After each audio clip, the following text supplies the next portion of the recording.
turns to sun rays, and on we'll go through the wastelands, through the highways, and on we'll go.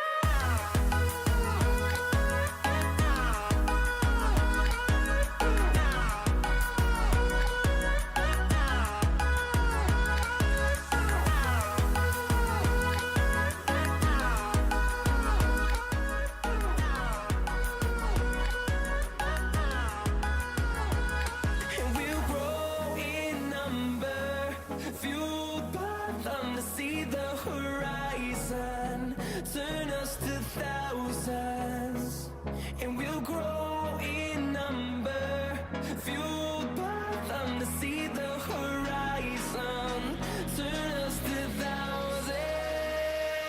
And on we'll go through the wastelands, through the highways, till my shadow turns to sun rays, and on we'll go through the wastelands, through the highways, and on we'll go.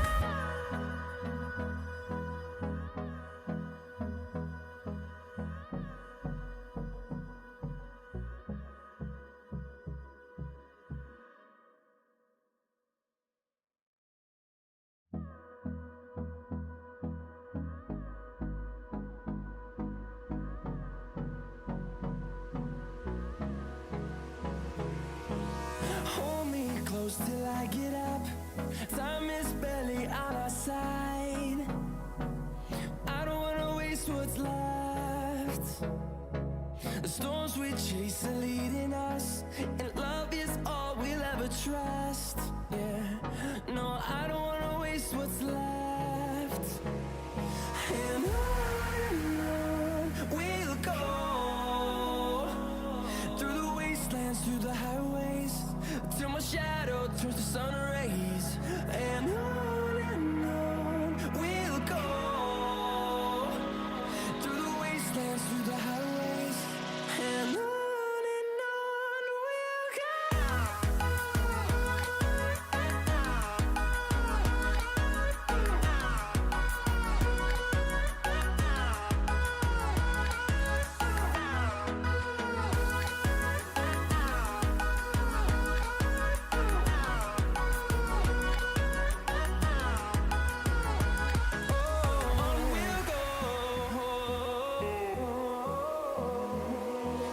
Finding life along the way, melodies we haven't played.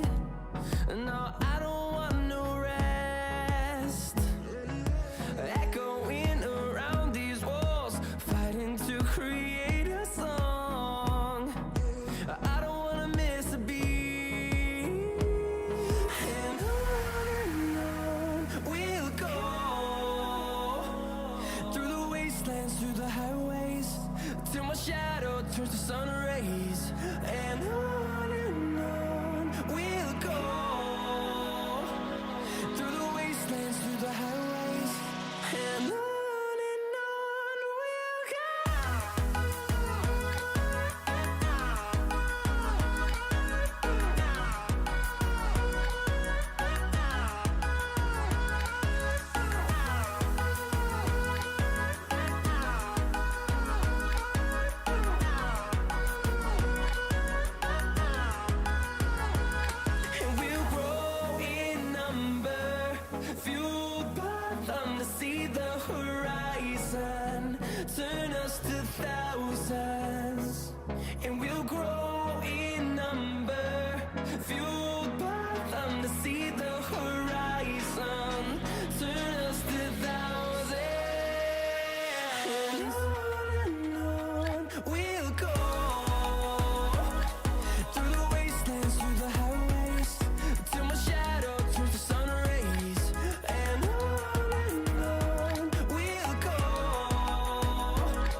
get up. Time is barely on our side. I don't wanna waste what's left. The storms we chase are leading us, and love is all we'll ever trust. Yeah, no, I don't wanna waste what's left. And on we'll go, through the wastelands, through the highways, till my shadow turns to sun rays. And on we'll go, through the wastelands, through the highways, and on we'll go.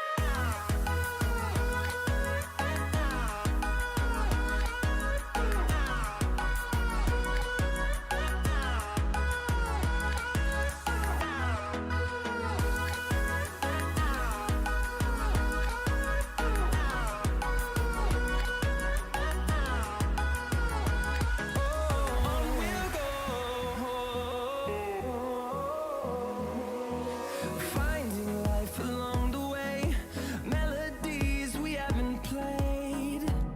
No, I don't want no rest. Echoing around these walls, fighting to create a song. I don't wanna miss a beat. And on we'll go, through the wastelands, through the highways, till my shadow turns to sun rays. And on we'll go,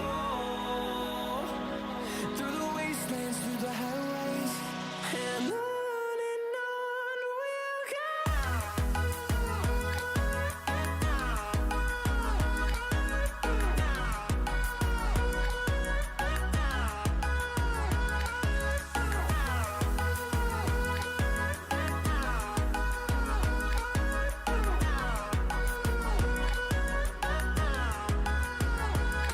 And we'll grow in number, fueled by them to see the horizon, turn us to thousands. And we'll grow in number, fueled by them to see the horizon, turn us to thousands. And on we'll go, through the wastelands, through the highways, till my shadow turns to sun rays.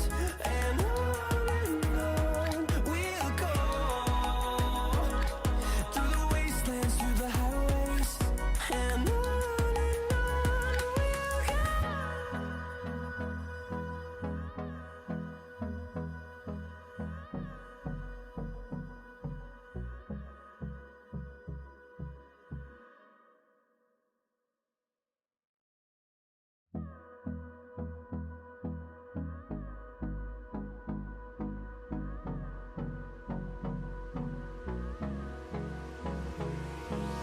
Hold me close till I get up.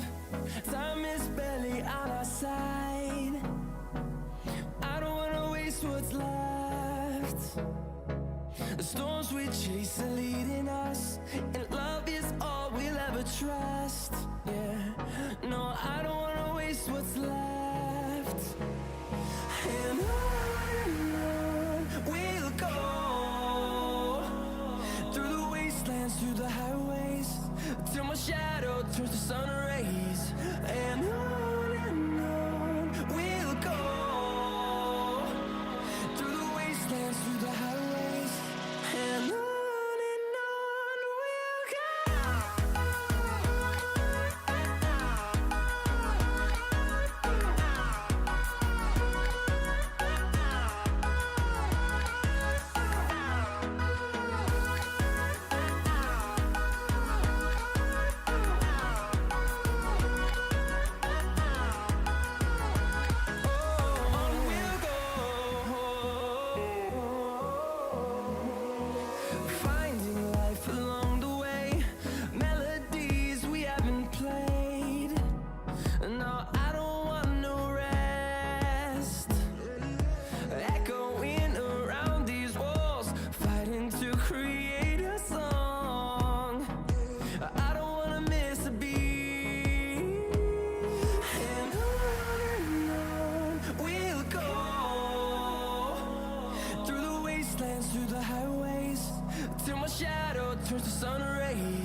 Greetings, everyone. Suns fan here with Cinderman. Long time no see, buddy. How are you?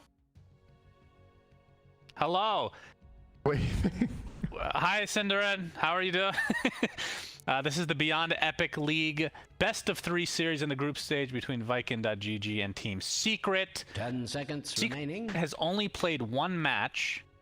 They did win 2-0, but they have 3 points in that same group, which is Group A versus Viking.gg, who is second in their group with 9 points. They have gone 3-1 total in terms of series played, Cinder. Are you excited? I feel like Viking is all. Sorry, are you saying Viking or Viking? Radiant team banned. Thank you. Thank you for making it easy on me.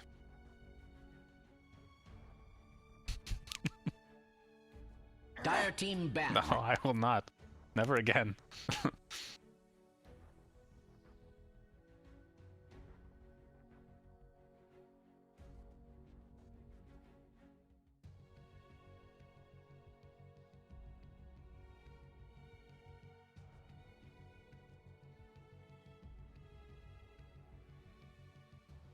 10 seconds remaining. 5 seconds remaining. Radiant team ban. Should be. So even a draw here. Dire team ban. Yeah, Team Unique has already been eliminated in terms of standings, and Bait is not super far behind. It's basically top 4 out of the 6 of the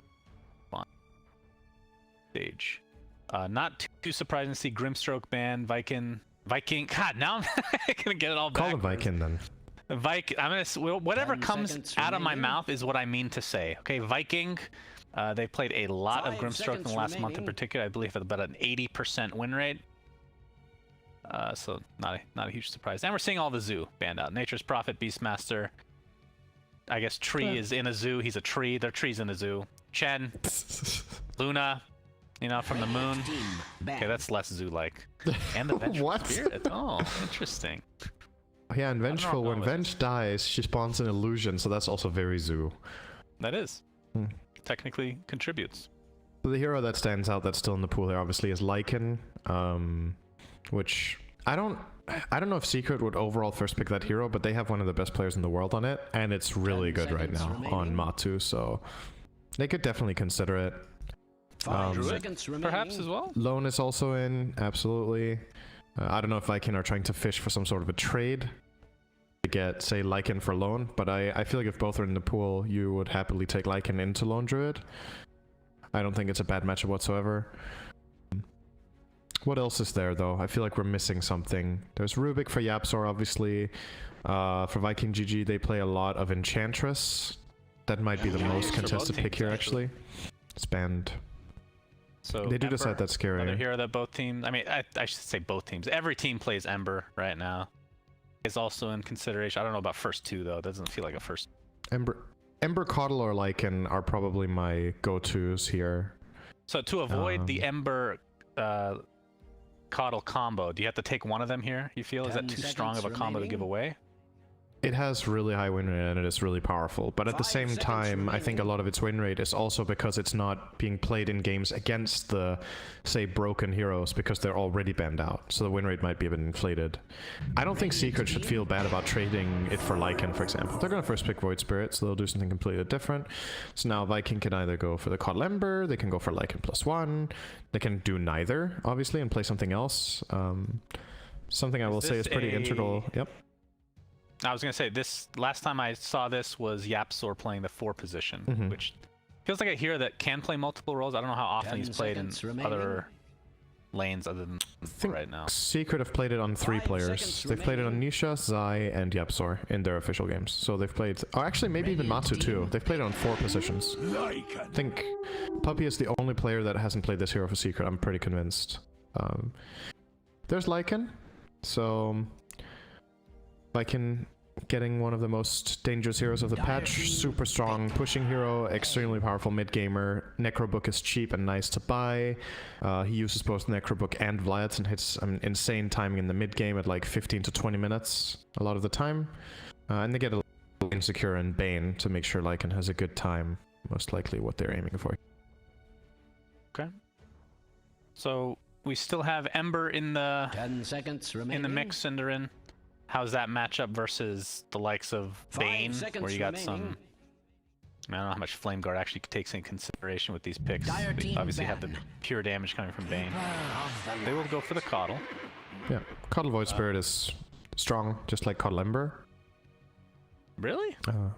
It's not as good, but Void Spirit, like, if you have any mobile hero that has low cooldowns, Coddle loves to play with you, right? Because you give...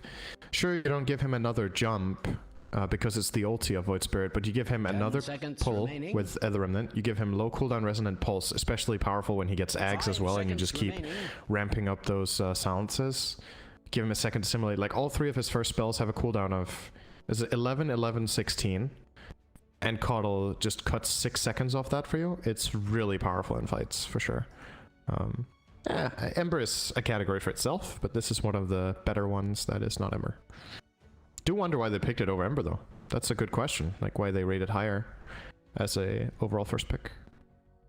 Don't know. Maybe that gives... Oh, you mean instead of the Void Spirit, yeah. Yes. Well, Void Spirit, how many positions can Ember play? I guess we've seen them all three. It's not as often as a yeah, but I've seen a couple games, I suppose. But Void Spirit is definitely more flex pick, right? Because you could literally have it go mid, even though it's your first pick. Pick accordingly. I guess part of the reason for Secret is that they consider Void Spirit a good 4, whereas maybe they think Ember doesn't do that well. There was a phase when people played a bit of 4 Ember, like a month ago or so, maybe a bit more. But it's kind of fallen out of favor, so maybe they just like Void Spirit for the extra added role, or so they have a bigger strategy that we have yet to see here. What are the Lycan counters these days? Old school, you would say Axe. I don't know what else. Sven used to be a carry counter, but it's not good because Sven is bad and slow. Very bad. Some heroes that can just stand their ground, stand and deliver. There's been times when Medusa did well, but I think, again, the tempo is too fast. Lycan gets Necrobook too early. Yeah, I mean, that's kind of part of the problem with this hero, is that you can't just be like, oh, we'll just pick X and Y and we have good counters. How's Pango? I feel like Lycan deals with most stuff. It's okay. The problem is Lycan's so fast that he can kind of outrun your ult, and his ult lasts longer, and the moment he gets on top of you, you're just so quick to die. He can even purge off the second spell, right? I think. I'm pretty sure about that. Let me check. Okay. Well, Abaddon's going to be banned out. Here it is. Yeah, Viking he should be able to purge have one more. Haven't seen that interaction myself, but I assume so. Still 1 minute in reserve time for Viking. Still a lot of decent heroes in the pool that both teams pick. Rubik being, well, that's a support at this point. I guess you still need a support for Viking, and Secret, we're assuming this is 4-5, but of course there's the flexibility options with it. Yeah. I don't think we assume Void Spirit is anything yet. I don't think that's decided. That's the point, is that they will get more information. I do think the core matchup of Lycan is pretty rough for Void Spirit, actually. You get overwhelmed super fast in fights. Void likes to like weave in and out and play the fights a bit on that mobility, but Lycan just runs you down basically, and you have no response. You can't, like, you can buy time basically, but you can't really fight. Even if he just pops ulti and sends all his summons on you, it gets really awkward very fast. For Void Spirit, it's hard to use your first spell because you can hit all the summons. You don't really get armor, or rather damage block from Resonant Pulse when it's against summons. It doesn't really matter. And yeah, if Void Spirit is forced out of the fight, that's already a minor victory, right? Or even a major victory sometimes. So I like that matchup for Lycan. And with that logic, maybe you put it support, because the matchup's rough. We'll see.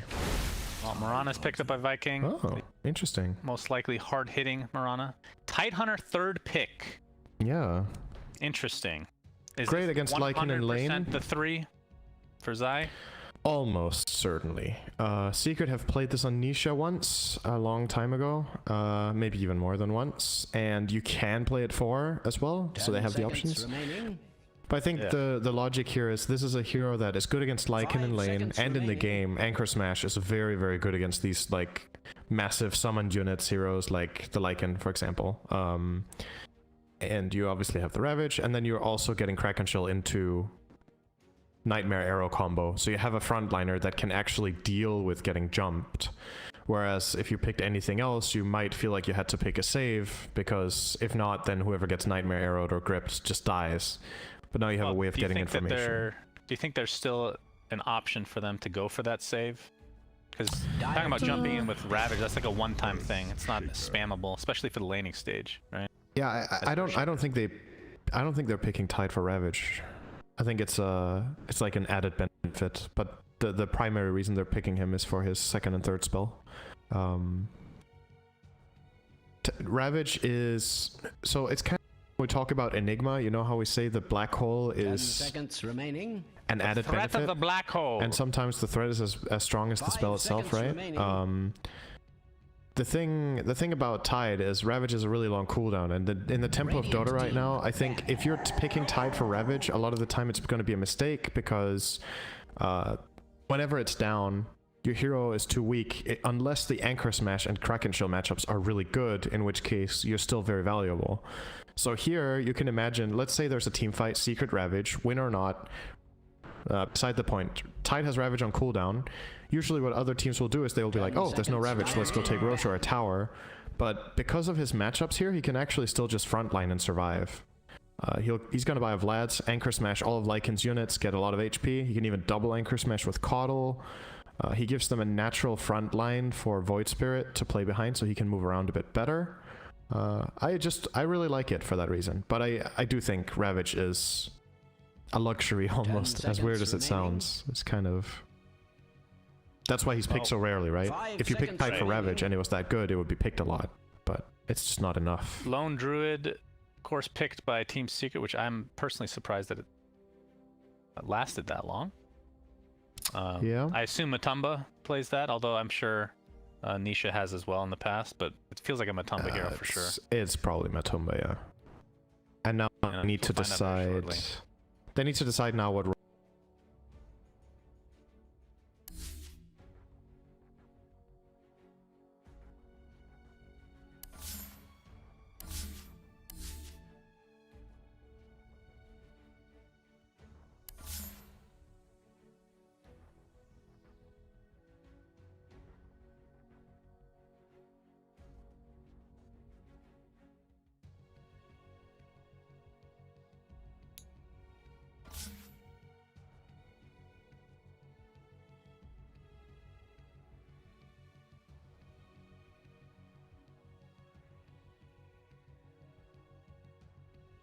Dire team pick.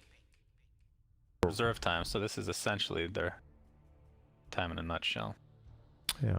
I mean, I feel like the Viking draft is a little bit more straightforward with what you're expecting, and the fact that Secret does not get final pick means that the Void Spirit, I mean, it's cool and all to have this flex pick, but obviously it's more impactful if you do have the final pick of the draft, right? Pick.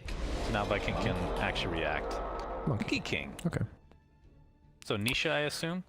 Yeah, and it has some good matchups. It's very good against Lycan. You get so much armor in the ring that this one hero Lycan can't really man-fight, and the passive damage from the ult really messes with him. You have a good lane matchup into Lycan if you want to try to set that up. 10 seconds remaining. And as far as...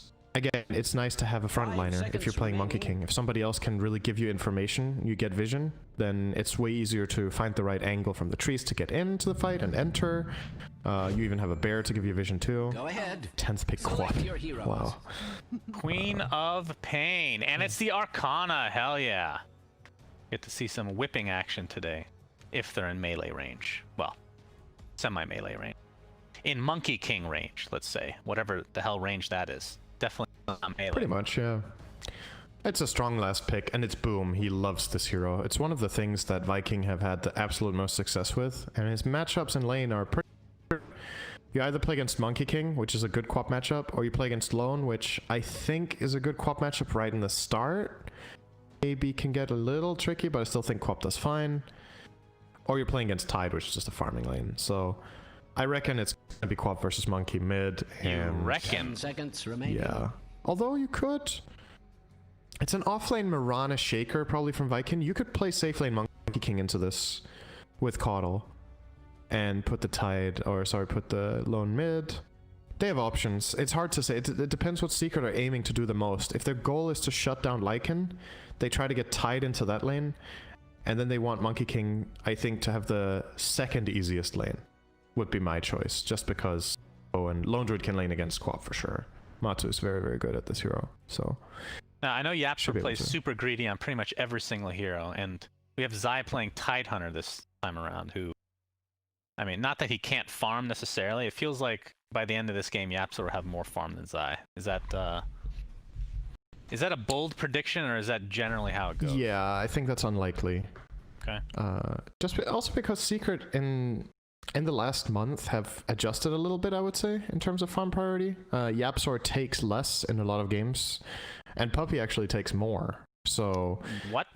But Yapsor is still by, if you will, a rather greedy player, but it's not anymore the classic, oh, Yapsor just takes, like, just offlane consistently. Like, that's not how they play it anymore. Okay. I think you'll see it in this game, but last time we played Void Spirit, his net worth was not very great. They still won a big play, I think, and kind of pulled them back in the game. But let's have a look. He always makes a big play. So, going through the lineups themselves, You really should disregarding the team. I mean, Viking, not to take anything away from him, but Secret right now is just looking incredible. Whose lineup do you like more? Just as compositions. I think, honestly, it's pretty close. Like, there's some really good matchups in the Tidehunter in this game, and I think the Monkeys game is also very good. But at the same time, Vikings lineup has tons of low cooldown fighting capability, with just easy to set up stun combos against a lineup with no save. That's always dangerous to play into. You can get caught at any point in time. So I feel like it's relatively even, which makes me favor Secret, right? You just have to, based on results. Fair enough. But Viking has beaten this team before. They've 2-0'd Secret. 30 Ridiculous streak. Secret did get, I believe, knocked out of a tournament actually by Viking. Or they knocked him into lower bracket and then, I don't remember. But they lost 2-0 to Viking. It was a knockout game. It was. We've cast a few Vikings games. We've definitely changed the way we pronounce their team names several times, as you've already seen in this cast alone. But yeah, they've been pretty impressive. I mean, obviously not as consistent as some of the tier 1 teams, but I feel like they're knocking on that door. And obviously a series like this can go a long way. Or so I am told. All right, looks like the bounties will be split between each respective team. On the Lycan, can we bot lane with the help of Celery's Bane? Going up against, looks like, is this actually, okay, Nisha Puppy in the bot lane. Where does Yapsor go? So they do Caudle Monkey. Oh, they're aggro tri-laning. Is he actually staying for this aggro try? Looks like it. I think so. Okay, so this was an option I wasn't considering because I really thought they wanted to Tide against Lycan, but another way of dealing with Lycan is just playing, like, outnumbering him. If Viking are to bring a third hero down here, I don't think they're really favored in this lane because Lycan is very bad at tri-lanes. Oh my god, that's a good blinding light. Celery's actually gonna die. A couple more right clicks and first blood goes the way of Nisha.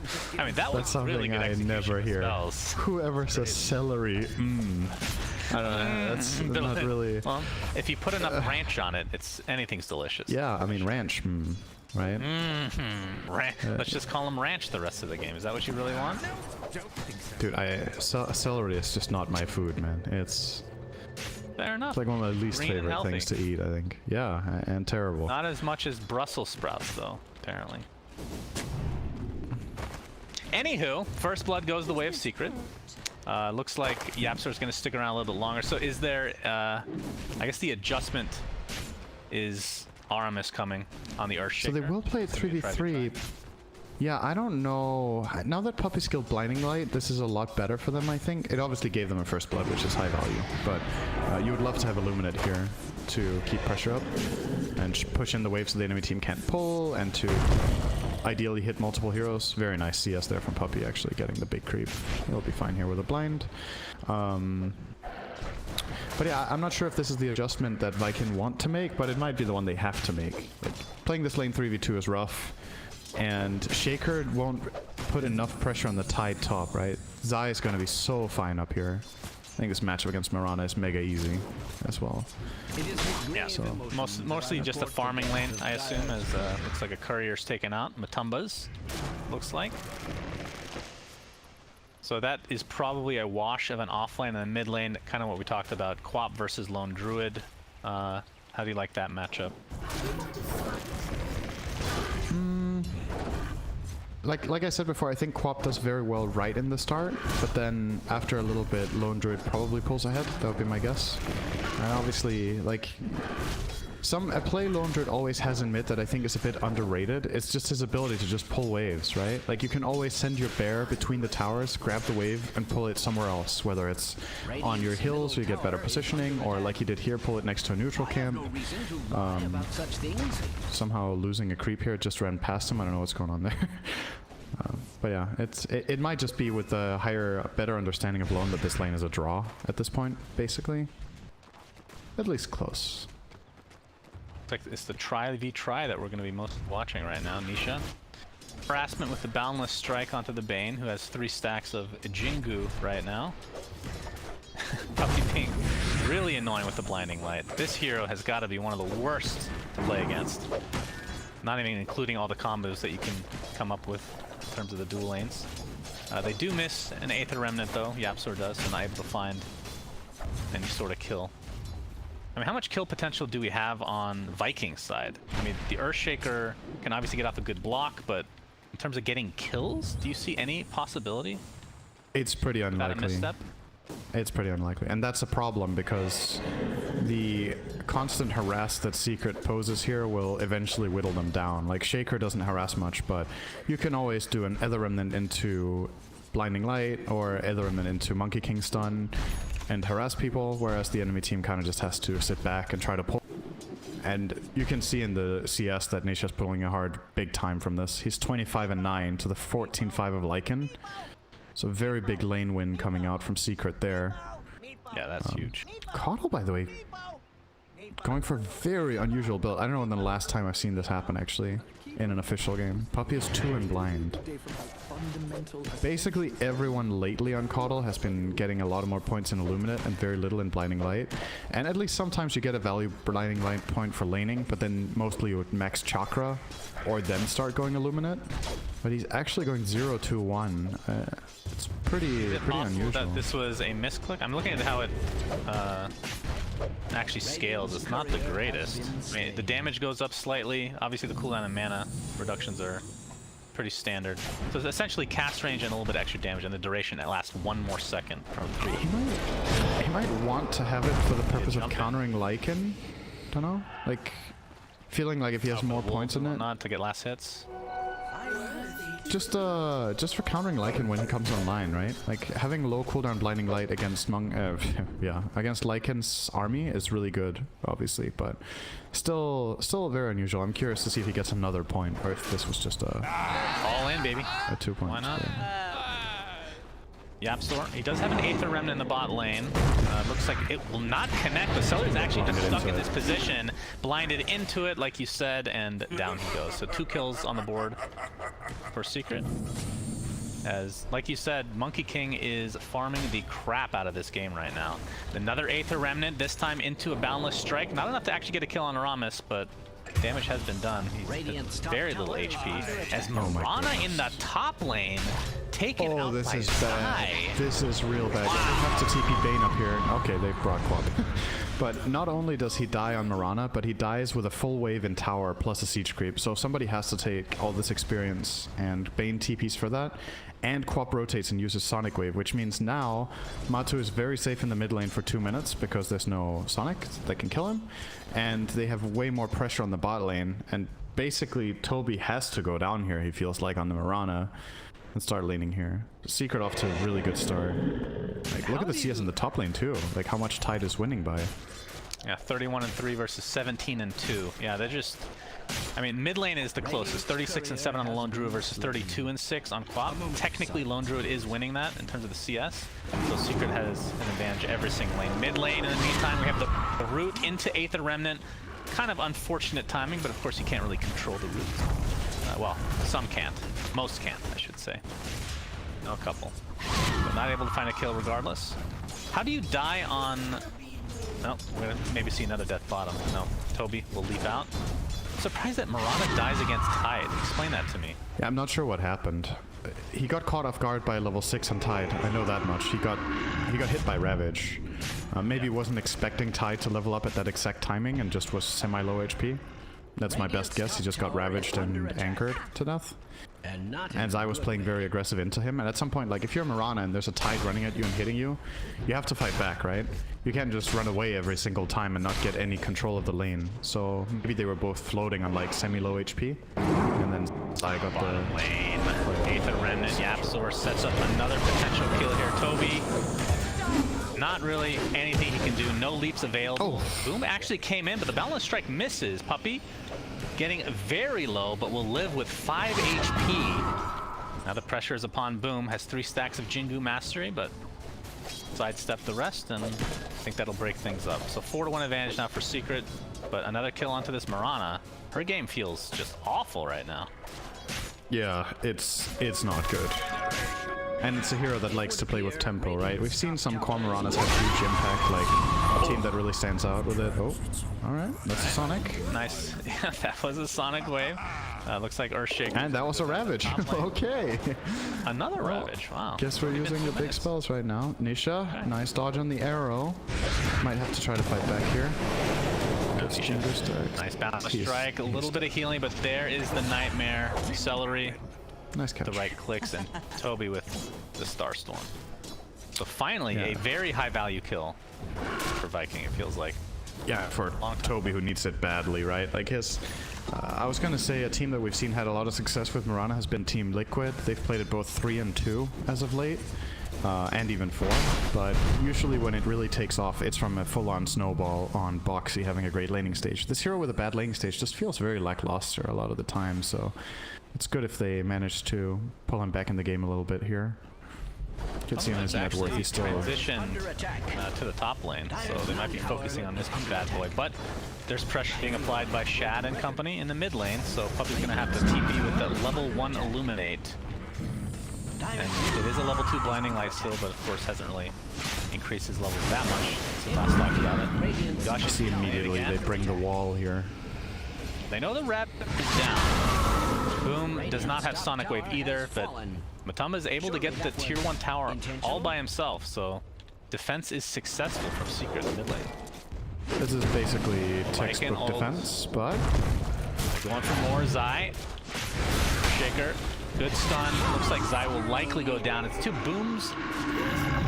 Scream of Pain. I'm not sure if they actually want to continue to fight the root onto the Queen of Pain, into the Fear. Do they have enough to actually take him out is the question. Yapzor doesn't have an Aether Remnant for a little bit, so Boom gets out, no problem. In fact, Celery able to sidestep the Aether Remnant as well.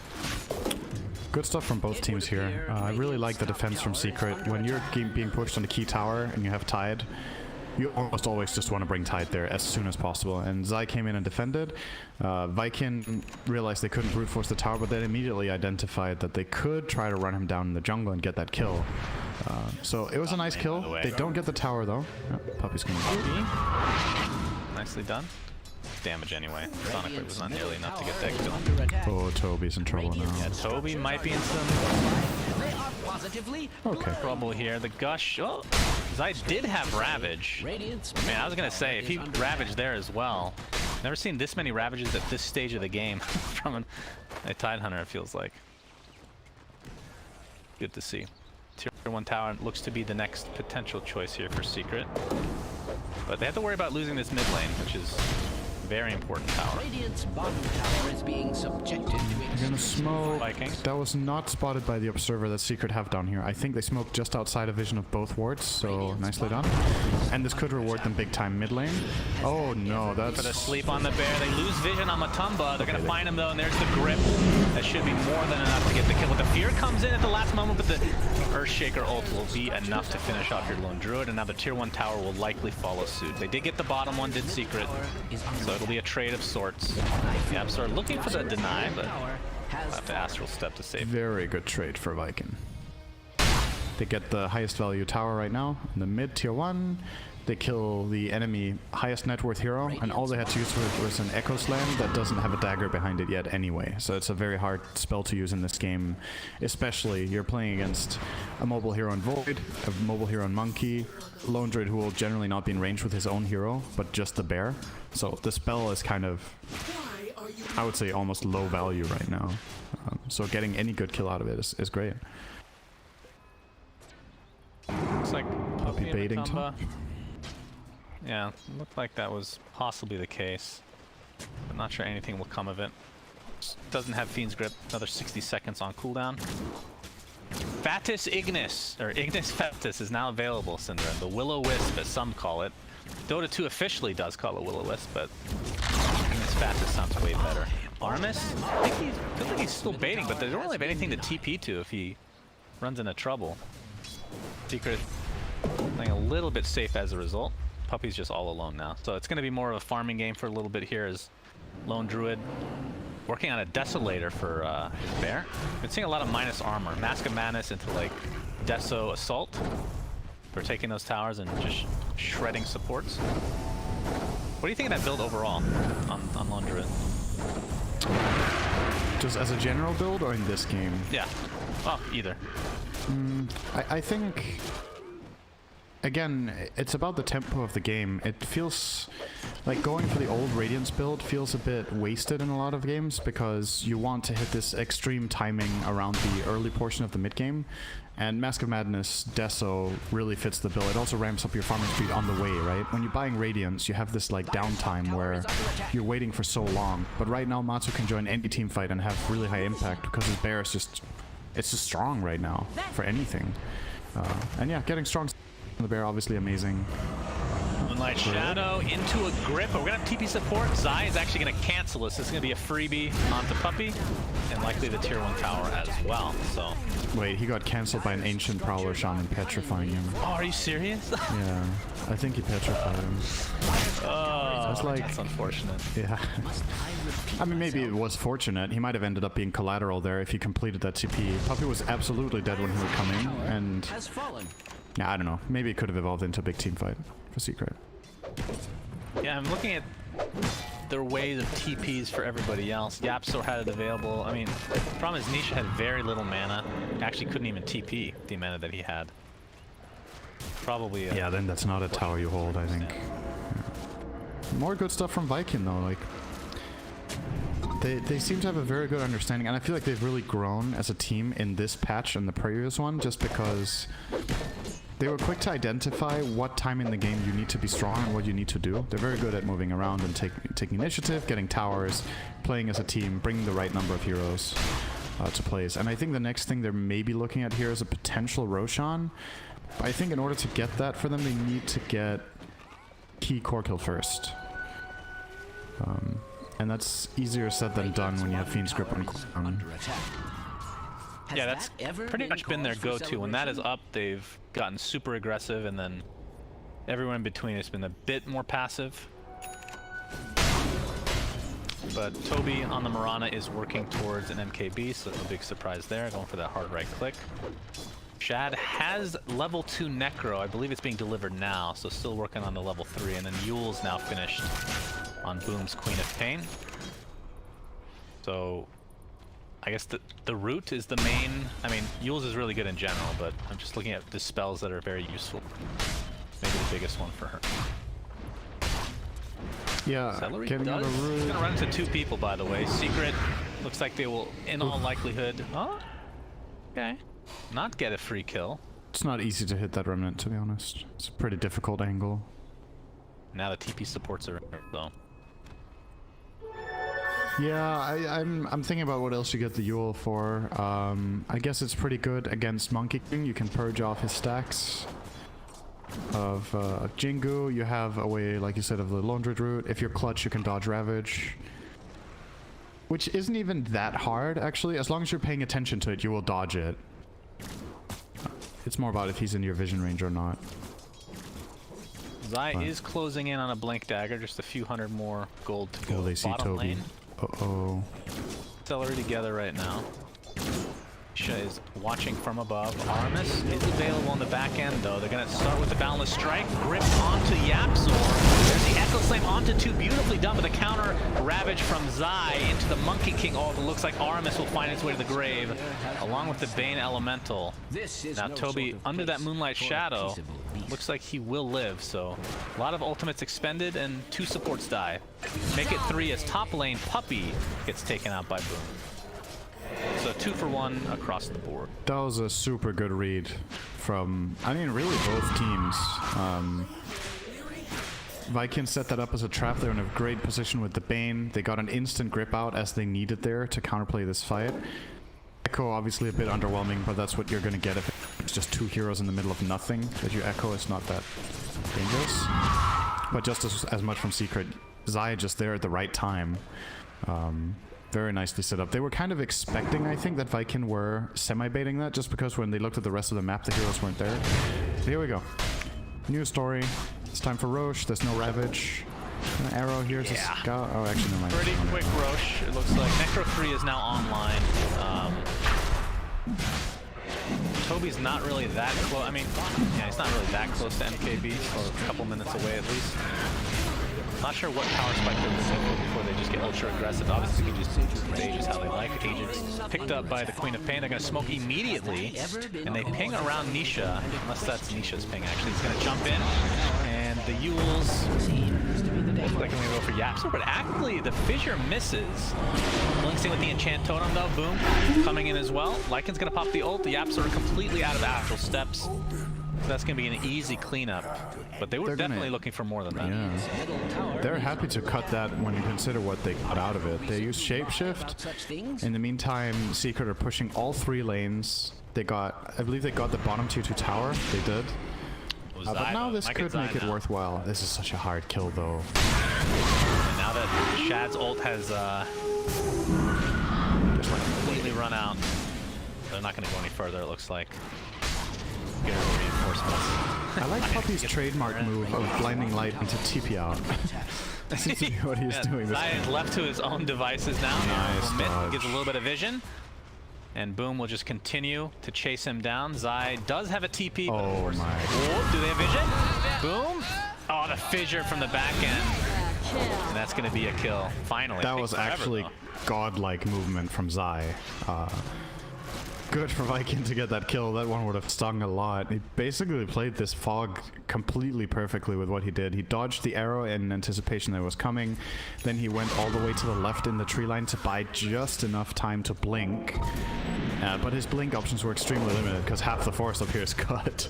So he kind of only had one place to go, and they do fissure him out. So good work TP here from Puppy and company. Looks like the Ignis Fatus will be used, and it will be used effectively to take out the Bane Elemental. 19 minutes, 52 seconds. Nisha going for this outpost. I'm not sure if he has it. Wrong side. It's close. And controlled by the Dire. Okay. Yep. Northwest. He gets it just in the nick of time. Yapzor had 50-50 there against Toby on the Remnant, and he threw it facing the wrong direction. Or he could have maybe got the Marana there too. But yeah, that's a big cooldown from Secret to only really kill a Bane. They do get the outpost, like you said, though, so that definitely is valuable. But it could prompt another aggressive play from Viking now that they have all their stuff except Moonlight Shadow. But could they will try have for play, and they're going to do that. Yep, coming very short. Toby just needs to get some mana in the item. Yep. Good to fight for now. But yeah, there is a smoke being used. Armis, of course, showing off that Blink Dagger not too long ago. Does have the Echo Slam available as well. Couple couriers coming out. Used to scout. My puppy's actually way down there, and that's exactly what Viking is gonna try to do something about. See if they get the courier as well. Nope, they're just gonna go. Oh my god, the random blind. No. It's unfortunate. If he dodges the arrow now too. Ah, okay. Arrow. Nicely played. So Puppy will inevitably die. Oh, the Ravage onto 3! Surprise attack from Zai. Celery gets up the brain sap, healing himself a decent amount, but here comes Nisha. Deletes him from the game. Aramis gets off the Echo Slam. It's only onto the one hero, trying to stun as much as possible. It's Nisha now, turning his sights onto Toby. Gonna be pretty close. He's gonna get that kill. Looks like it'll be a trade of sorts, though, as now Boom has come to play. Shadow Strike applied to Zai. Ooh, blink out just in time for Boom, and that looks like it's gonna break things up. It's a 2-for-1. Zai is just continuing to chase his Queen of Pain. Yeah, that'll be the end of it. Oh, I don't know if Celery should have done that. Okay, he's fine. I thought he was going to get caught by the bear. The bear is getting a lot stronger. It has the Hyperstone in addition to the Mask of Madness. Oh, they're chasing and the Desolator. A nice fear. Yapsor in the trees right now. Not sure if they know he's here. I don't think so. Does have 2 astral steps available. Yeah, this is an awkward like 30-40 seconds. That even from our perspective, where we can see both teams, that looked dodgy to start going for the bear that deep. And obviously Viking don't have the exact positioning information that we do, but they still felt confident that they would be able to reset there. Again, lots of good plays lots of good individual plays. I think Shaker played that fight beautifully. Yeah, he doesn't get the key kill that he was looking for, or actually he did get Nisha, right? They did get Nisha in the end, and he stayed alive himself. The Ravage was great. Good Dota, but Secret again kind of getting the better end overall in terms of economy. There hasn't been a big team fight win for Viking all game. It's kind of just breaking even. This was their Aegis. Yeah, didn't really get much use out of it. BKB is now online for Boom though. 10-second with the Scepter. Looks like he's going for Shiva's next. Toby's still working on... Wait, does he actually not have anything? He has to have something coming. He's had this MKB for a few minutes now. It hasn't been that long. He got it right before the fight broke out, right? He had it for like 2.5 minutes, I think. I'll say 3.5 minutes. Okay. Big difference. He did die in the start of the previous fight, so he didn't get any net worth out of it. He was the first casualty.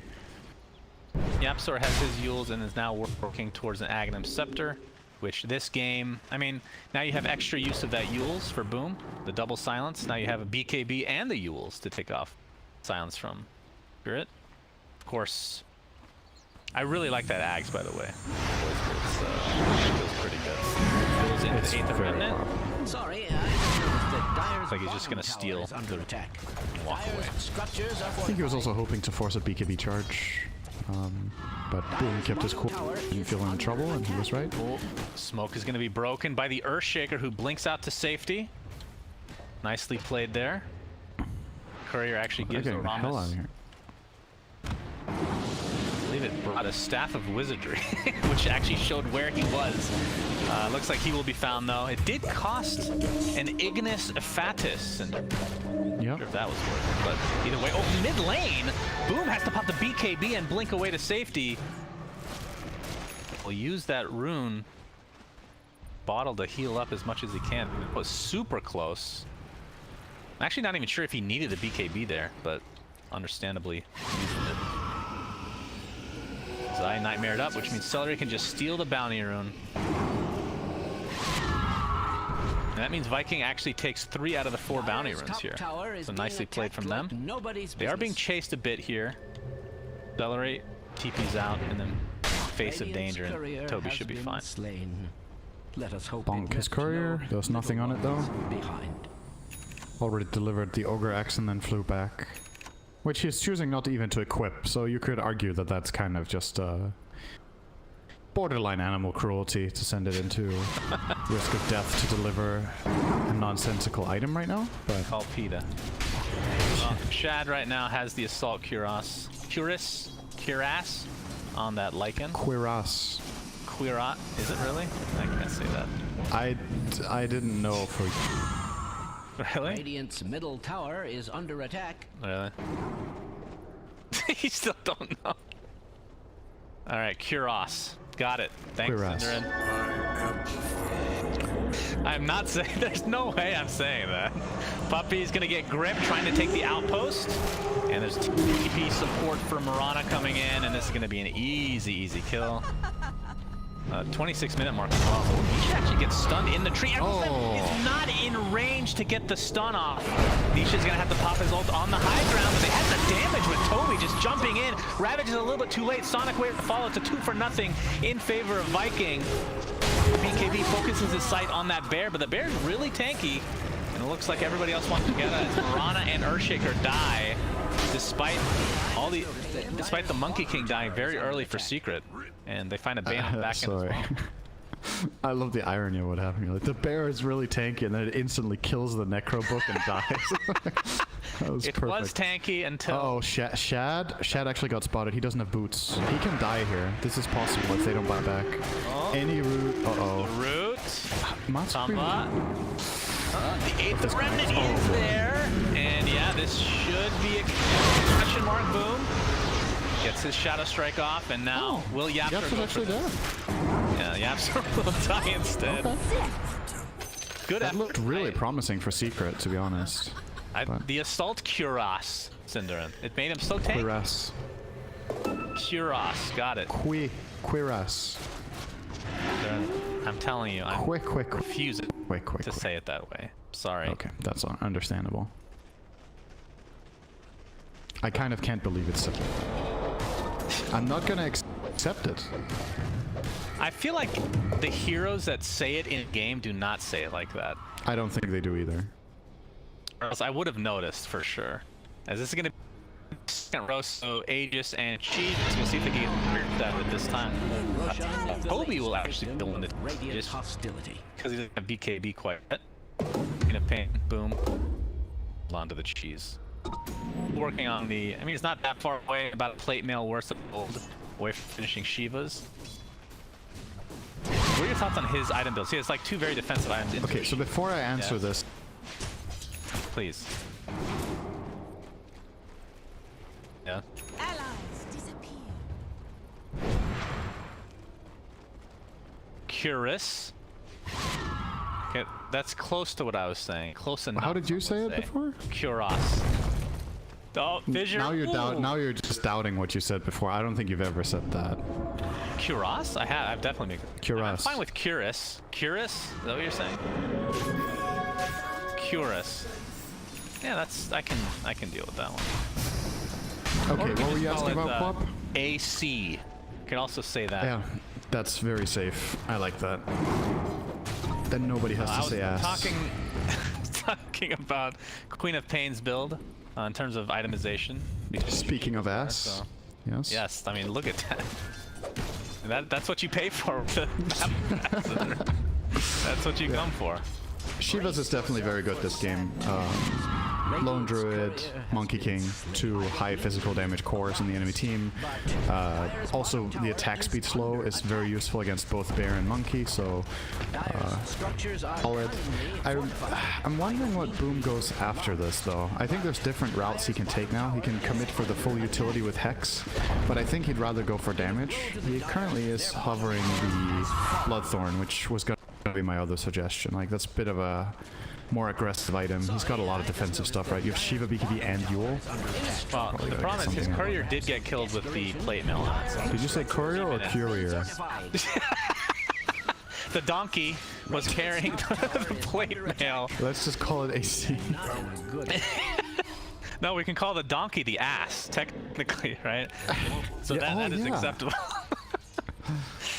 Either way, he will not be able to get that Shiva's guard for another few minutes, unfortunately for him. Basher now online for Matumba's Bear. Is there anything else on top of it? Where is it? Can't find it anywhere. Where's his bear? There it is. No, he did finish the AC, so that's a fully loaded bear. What are you expecting on him after this? Because it's 5 slotted right now with boots. You can get rid of the only blade. It doesn't feel like an egg in Does this anybody game, go does it? Ags on this game? Or in this hero still? Yeah, they do. I just don't think it's that stage yet. You get the Abyssal, and then you go... You don't really feel like you need MKB, I think. I'm not really much of a lone druid player, so when it comes to like what you get in your 6th slot on this kind of hero, oh boy. Oh, Ravage onto 2, and they are deleting the Queen of Pain, and the Bane is next. And they will just continue. Yapster doesn't have Aether Remnant, but to get off the Yules, Toby's forced to leap away, still with the Aegis intact. On co-op. Yeah, now they're wishing that he had not only his Shivas finished in his inventory, but perhaps the Aegis. Killed.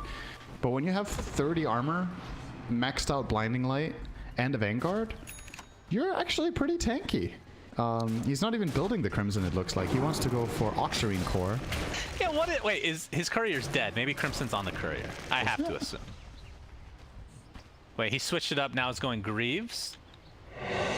Despite having Tranquils already. That's also like, good. That's also good for sure. He's probably in anticipation of the co-op Orchid, possibly. Oh, this is a big fight coming up.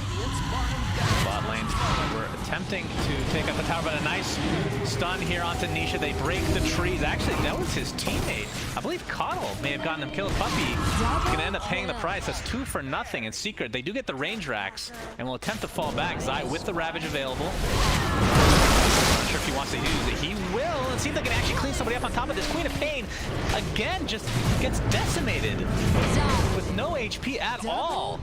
Coddle. There. Uh-oh. He has the Vanguard on his hero currently. Anchor smash. Looks like they're going to clean up celery sticks. Very delicious treat indeed. Not have the ranch, though, this time around. The Bane, I think with that, Secret probably will be okay with this. Okay, I assume that... Oh, the arrow does hit onto Zai, and that's a lot of damage coming from Toby. There's a counter initiation. Abyssal. Boom, with a huge ult onto 3 heroes. Into the fissure as well. Zai looks to be dead as the Echo Slam is being used to very little effect, but did get the kill, I suppose. Matumba being chased, or is it the other way around? The bear just beating the crap out of Earthshaker. Looks like Aramis will actually go down to Yapsor, and there'll be another trade of sorts. This fight is continuing somehow. Matumba, man, this will be a big kill. They really need this. He keeps healing. Jesus H. Yapsor, the lone survivor for now. Attempting to get out of dodge. Boom gets Yules. Yapsor with the TP, but the arrow connects. And they not only defend the range racks, it did cost them a couple buybacks, Synderen, but can't ask for much more at this stage of the game, it feels like. I mean, when you consider how that fight started, it's kind of incredible that Secret even got a fight out of that. They lost their Monkey King and Coddle before the fight really began. That Puppy probably cut the tree of Monkey with Will-O-Wisp, I think? Or was he not in the tree at the time? I think I didn't get to see the beginning, so my assumption probably is that they somehow found Monkey King, stunned him, and then he was forced to use the ult. Right, but yeah, I don't know if he ultied while the Monkey was in a tree. Right, okay. Well, anyway, he was stunned really long and they just took out Monkey. So Monkey just wasn't part of that at all. And then they still just make this amazing turnaround around the bottom high ground with the Ravage plus Void Spirit combo, and the bear is just proving to be incredibly powerful. Puppy? Yeah, he just clipped him with that Shiva's Guard, and that will likely spell the doom. He's gonna use his... Oh, they did it again! Nisha stunned for 4 seconds into the Yules. Queen of Pain attempting to kill this Ignis Factus. He will get it. He has a level 25 Fear now on a Scream of Pain. Nisha forced to use his ultimate, but I don't think it's gonna be enough as Toby comes in with some ridiculous right clicks. But the healing from Nisha is out of control. Are you serious? How did he even get that kill? So biting off more than he can chew. And Nisha somehow lives through that engagement and gets a kill. Oh, he got that. Again, there's the fear. The Ravage to follow. Nisha extremely low. Needs to get those Jingus up. He will do so, but the Sonic Wave gets him very low. And there's the last right click from Shad, taking that Monkey King to the grave finally. Armis jumps in with the Enchant Totem. Echo Slam to follow, only onto the 1. Astral Spirit does have 2, so Yapsor is fine. Meanwhile, the Siege Creep in the bottom lane, along with the Wave, is actually taking out the melee rack, Synderen. They have to use Fortification. Boom. Looks like he'll be okay cleaning this up. In God's name. That was pretty crazy that Monkey King actually managed to survive all this. So obviously he has the Butterfly, but doesn't really do much against the Mirana and nothing, or It does a good amount against Quap, so that's barely enough. I think without Paladin Sword, he's dead there. Yeah. I'm pretty sure that made the difference. Getting all that extra lifesteal and of course the bonus heal once the Jingles came up. Thank you. Just, and you can't blame Viking for going for that kill. It really looks like Puppy just screwed it up, right? By putting him out of the trees with Ignis. They get an opening with they get the fear off on Quap, they get the Sonic out, and still they didn't have enough. How does the fear work against Monkey King when he's on a tree? Does he actually come off the tree? I think he stays in the tree and it's just fear. Oh, we've seen a couple times Boom with that Shiva is actually being used for vision. Oh, he went in. Yeah, he does go in. Does have the BKB available. Well, Hex, Puppy, but there's the stun, and wow. Okay, he is dead. Oof. He has just died a horrible, horrible death. That is a pretty big oof. That's 2 minutes, and he just bought Hex, so he's actually dead for 2 minutes. The game could end off this. Yeah. I mean, they're gonna take Roche and go straight down mid. Oh no. For sure. They have the refresher shard on Roche now. Is this a double Ravage, I assume? It could be double Ignis Fast actually does not work that way, right? I don't think it's stacked. Roche has fallen afoul of the dire. No, they don't stack on top of each other, but you can use them delayed, obviously, yeah. Oh. We found Shaker. This is a big start. Kill, Arrow not able to connect. Nisha pops the ult. Toby does have the leap. Looks like he'll be fine here. Aramis, Blink available in 1 second, but he gets Abyssal Bladed by the bear. Nice fear. Be able to find him. Does have his buyback. It just came off. Just had enough gold. Oh, this push is so fast with the bear. Yeah, it is. His Moon Shard was his last item. Okay. Well, what's the attack speed? It hits 3 times per second. 0.34. That is with Mask of Menace enabled. That is without Mask of Menace enabled. Without. Yeah. Oh my God. Ravage. There we go. Zai has 2. Will-O-Wisp is applied as well. Zai. Likely ravaging on nothing. Oh, 0.27 on the bear. It hits 4 times a second. That was Great game. That was secret. Honestly, super nice. Yeah, that was an entertaining game. I think both teams played very well. In the end, Secret do. I feel like they mainly win this game off of some great individual plays where they're actually outnumbered in fights, but just one player has an exceptional read.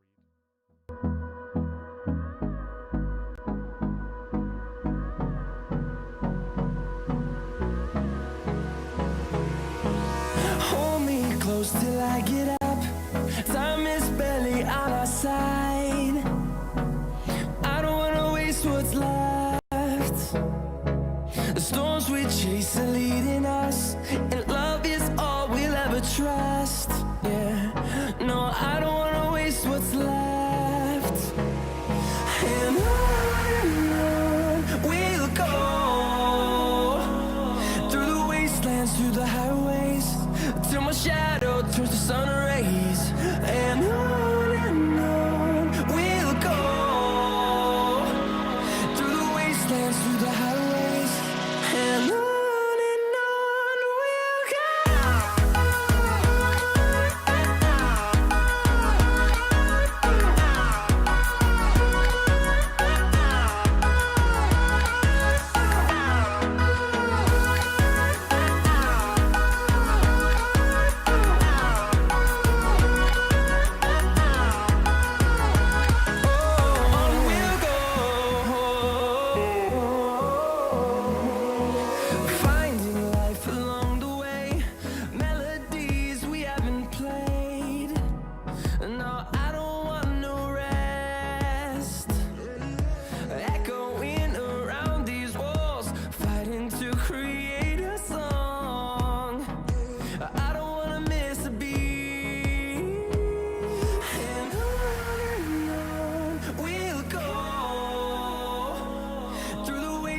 Through the highways, till my shadow turns to sun rays.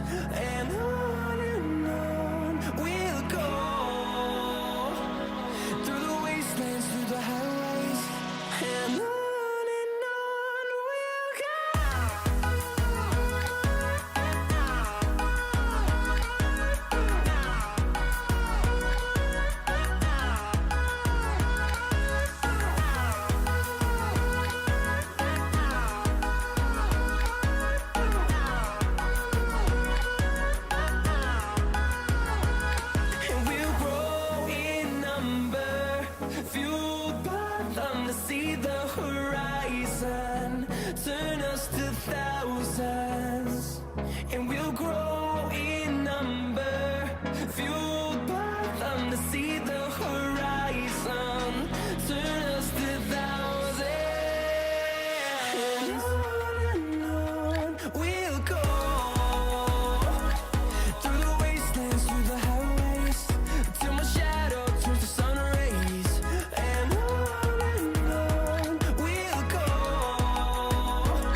storms we chase are leading us, and love is all we'll ever trust.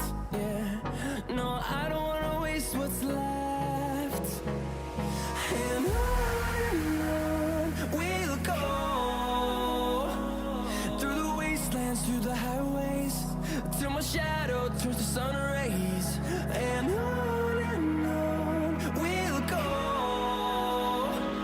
through the wastelands, through the highways, and on we'll go.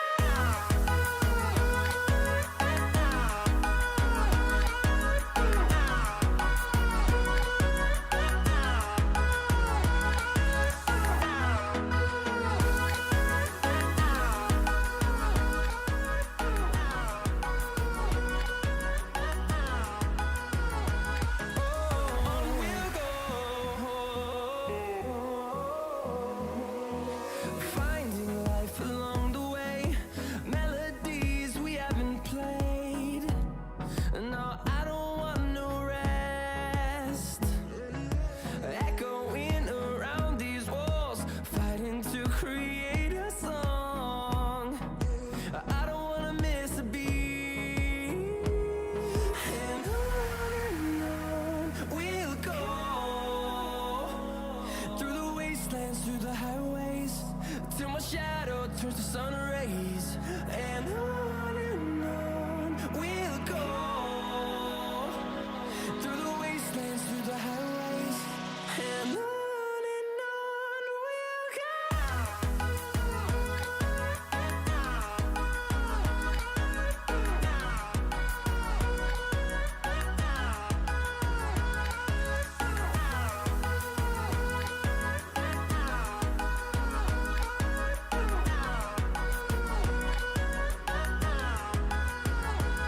And we'll grow in number, fueled by them to see the horizon, turn us to thousands.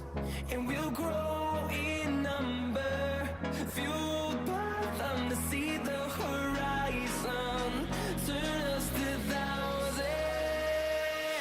And on we'll go, through the wastelands, through the highways, till my shadow turns to sun rays. And on we'll go, through the wastelands, through the highways, and on we'll go.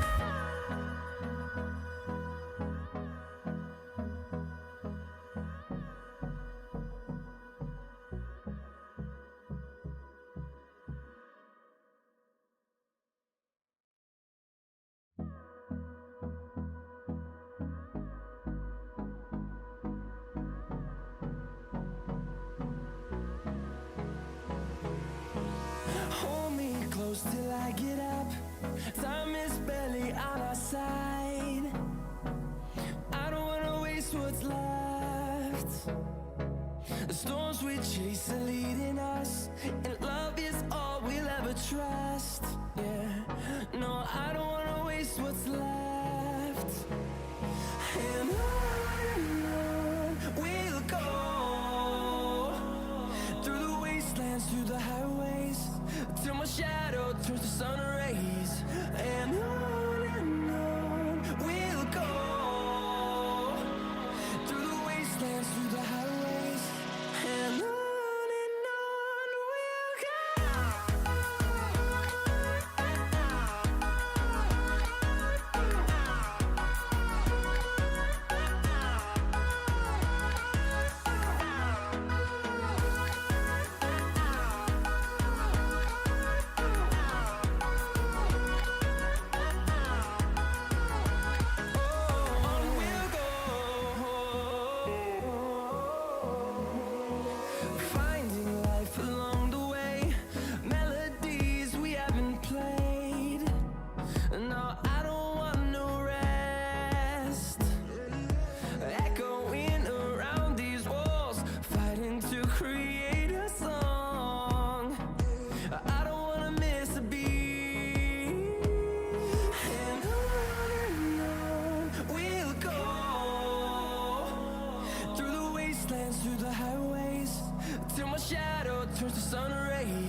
close till I get up.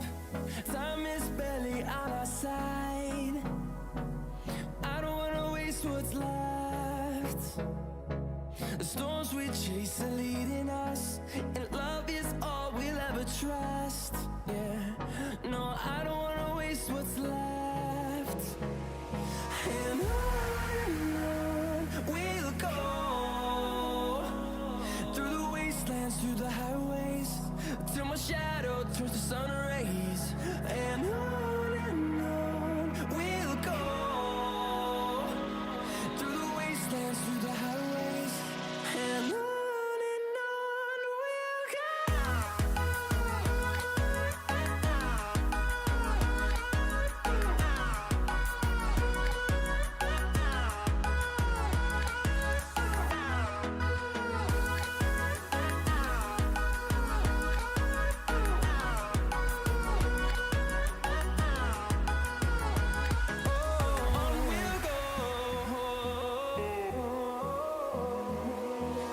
Finding life along the way, melodies we haven't played.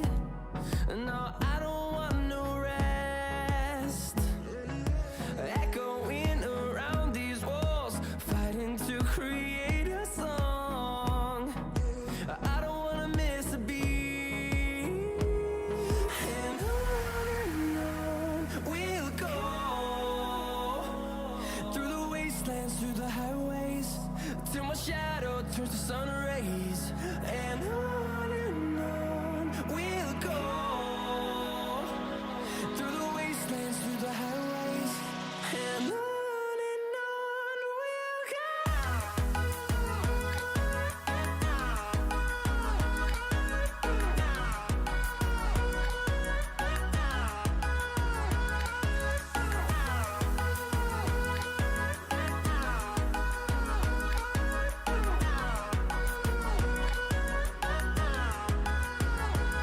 And we'll grow in number, fueled by them to see the horizon, turn us to thousands.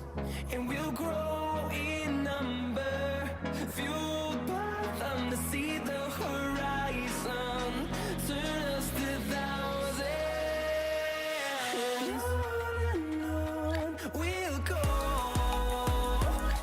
through the wastelands, through the highways, till my shadow turns to sun rays. And on we'll go, through the wastelands, through the highways, and on we'll go.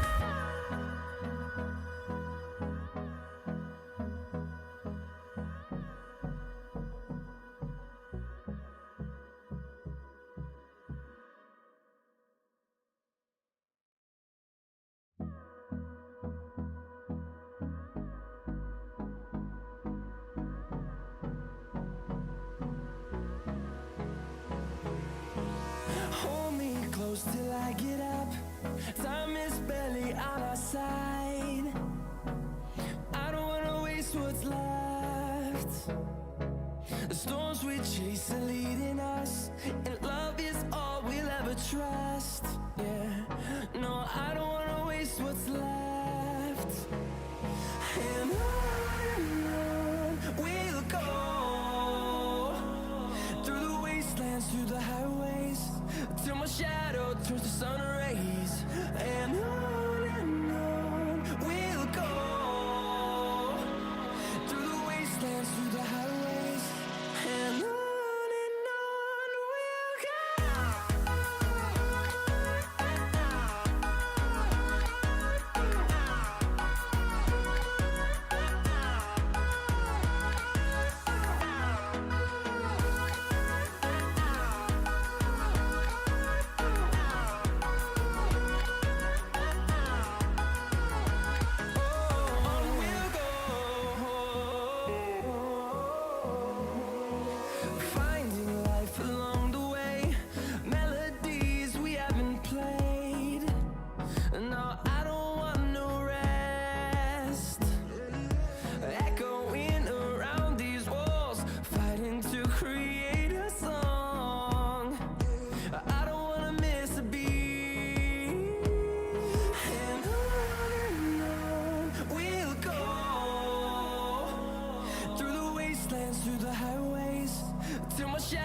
turns to sun rays, and on we'll go through the wastelands, through the highways, and on we'll go.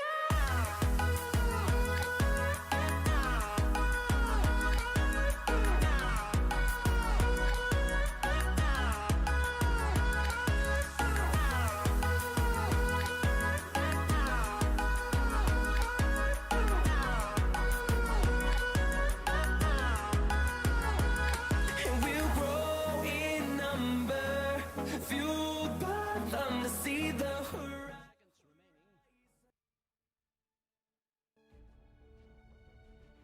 Radiant team ban. Dire team ban. Greetings, friends. Welcome to game 2 of this best of 3 between Viking.gg and Secret. Secret won game 1. Cinder and my name is Suns fan. Hello. Hello, hello. What are you expecting? Are you expecting a techies pick? Are you expecting anything crazy? No, actually not. Thanks for joining us, everyone. Until next time. So based on game 1, basically, like I said at the end of the game, both teams played well. I think both teams had good drafts and a good idea of what they needed to do in the game. Secret outplayed Viking mainly on, like I said, really good individual decisions in smaller scale fights, and in a couple of team fights that it looked like they have lost, just making the call to turn them around was pretty amazing to watch. Going into this game, I don't think either team needs to adjust that much. Don't really feel like it was a strategic loss for Viking. They need to keep picking something that they're comfortable with, that's their bread and butter, and then nail the place just that little bit better. That's basically it. Like, I don't think it was a bad performance from them in the first game. Well, the bans have changed. Well, one ban has changed thus far, and that is the Key of the Light. We'll see what gets left out. Basically preventing Puppy from picking it so that he can't stun his own monkey repeatedly. The Pet Rider is banned. That's a new one. That wasn't, I don't believe, picked or banned at last game at all. True. That's two differences. So we still have a lot of the zoo characters that we're used to. The Beastmaster, the, I guess Nature's Prophet is banned, and now Lycan as well. Those have not changed at all. So we're looking at Chen, Tree, Venge, Grimstroke. Those are main differences, right? Grimstroke being the main one I'm looking for. Viking. Yeah. You might ban Grim as Secret here and let Viking have Beastmaster, even though it's an amazing hero right now, just because you can double counterpick it with Mirana +1, or you can get Chen +1. And just, or you could get, even look at something like a Klinkslave in the draft against Beastmaster as well for lane counters. I think it's either you specifically counter Beastmaster with minimum 1 hero first phase, or you ban it here. That would be my go-tos. I don't think you just give it away. Yeah, there you go, there's Grim. So I think Viking will take it regardless. Nope, they take the Chen instead. So it's the other way around. They prepare. Makes sense, I guess. Like, both Puppy and Celery play ENG and Chen, and if they expect this to be a contested pick in the draft and it's good against Beastmaster, then we can absolutely grab that. I mean, is there any way they take Beastmaster anyway despite that? No. No. It's not yet. Earthshaker. But now Viking could do it. Very fast. That was an instant pick. Super fast. Yeah. Chen Beastmaster is really strong, though. I feel like they would be hard-pressed to pass up on this. Like, it's, these two heroes that Secret have aren't necessarily that good against Beastmaster either. It's like, Weaver is pretty good, I would say. Like, the Swarm is annoying. For his summons, like, they just get whittled down that little bit extra over time, minus armor. But, like, you're not... You even have an attack speed aura for your team, right? So even the bugs won't be that big of a deal. Yeah, they don't care. They're gonna grab it. I mean, it feels like Secret's baiting them into something. I just don't know what. It feels like Puppy was probably... I don't know. Why would he not expect a first pick Chen here, honestly? Like, now that you see it... Like, if these teams are a bit prepared for this matchup, now that you see it play out, he must have thought this was coming, right? Like, if he was specifically hoping, oh, I can give Beast and take Chen, then you have to look at the opposite perspective as well. When you're playing against a team that loves Chen as much as this guy does, then... Yeah. Well, we'll see what they do in second phase, if they have some sort of great solution to this, but for now, I'm liking Viking's opener. Liking Viking. So what about the Weaver? What position are we expecting, or is this another semi-flex pick?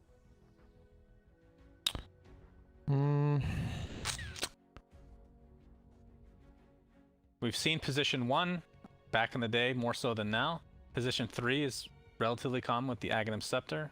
Yeah, I mean, the thing is, when I see a hero like this picked by Secret, I had my idea previously of what they would do with a Weaver, and then recently they played at 5 on Puppy, and he got 3rd highest net worth in the game. So like, I don't even know if you can place this hero as Viking right now. It's also part of the reason Secret rated so high and pick it like this, I would imagine, is that they play it, I think, on all 5 players.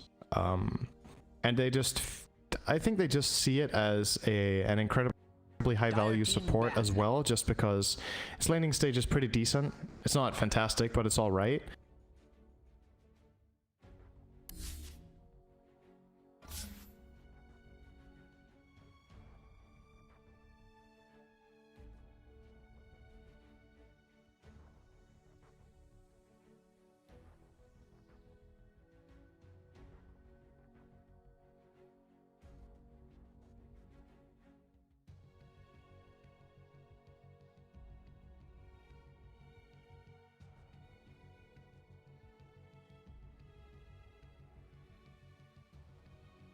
Radiant team, pick. Let me think for a sec. I'm looking at the hero roster. Hero that Puppy jungled with. In Dota 2? Yes, Dota 2. Weirdest hero he jungled with. We may have cast it together, I'm not sure. I remember Kuro jungling Lifestealer as a support, but... Close, kind of. Undying Tombstone? No. Legion Commander? Would you like a huge hint? Sure. It is banned this 10 game. seconds remaining. 5 I know you seconds can do this. remaining. 5 I know you seconds can do remaining. this. I have faith Wait, what? in Cinderin. I'm surprised. I thought Just this was super easy. flat out jungle. He started jungle. Yeah, yeah. Okay, I'm about... Okay. Very good against Beastmaster and Chen. It's a great lane matchup against Beast because the way Beastmaster wins lanes is by harassing with the boars and taking CS. Timber's level 3, the reactive armor overpowers the boars. 10 And against seconds Chen, remaining. similar logic. He has all these creeps that deal damage, but Timber's armor is too much to handle. 5 seconds Tons of AoE remaining. damage to kill the creeps. And just overall feels like a really safe hero in the draft currently. Like, Viking probably need to solve this hero right now. The classic Timber saw counter is OD. It's not very good in this meta. Razor is banned. Ursa was a possibility. Slark could have maybe been something too, but they're gonna grab Invoker first. Likely to be played by just Boom in mid, so no Quap this time. Unless this is some really weird carry Invoker thing. Do you like revealing your mid this 10 early? seconds remaining. Be a bit risky. Looking in the past I mean, you have month, to. You have 2 picks in a row. Radiant They've played team, 4 ban. Invokers in the past month. See what position. Yeah. Secret have the same idea here. They're banning the Ursa. So I would have liked to see the Ursa pick first, but picking a mid here is not bad. You have 2 picks in a row. So if you feel like you give less information for the enemy team to ban off, let's say you didn't want this Ursa, then picking Invoker keeps the carry pool 10 very open. seconds remaining. And you might have some sort of pocket strategy with this push where you have 5 Alacrity plus seconds Beastmaster remaining. Aura and then some ridiculous right-click hero. Trying to think about what carry they could get that could really bring this lineup together. Like maybe Juggernaut is a possibility. The Healing Ward and you just go Siege. Drow Ranger, if you want to get really creative, could be a thing here. Clinks. You're talking about for Viking. Yes. Okay. They did play think mid Invoker against OG. Chugger. They got... But apparently they drew the mid lane. I mean, another reason to get Invoker here is perhaps they needed a Solar Spirit Vessel carrier for the...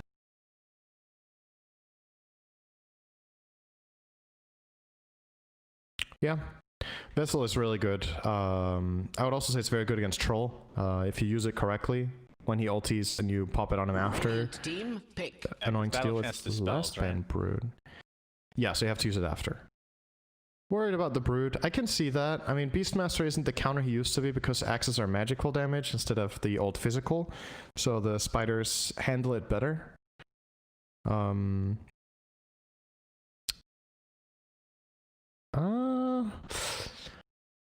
know. I still see Jugger. Lone Druid, possibly. Alacrity on the Bear. But I don't know if they like Lone's matchups here. He's playing against Timber and Troll. Bloodseeker. Wow. Bloodseeker.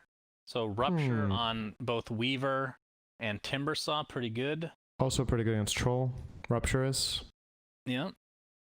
He's a very mobility-based carry. Not in terms of blinking, but he just has to keep running after stuff to stay relevant in fights.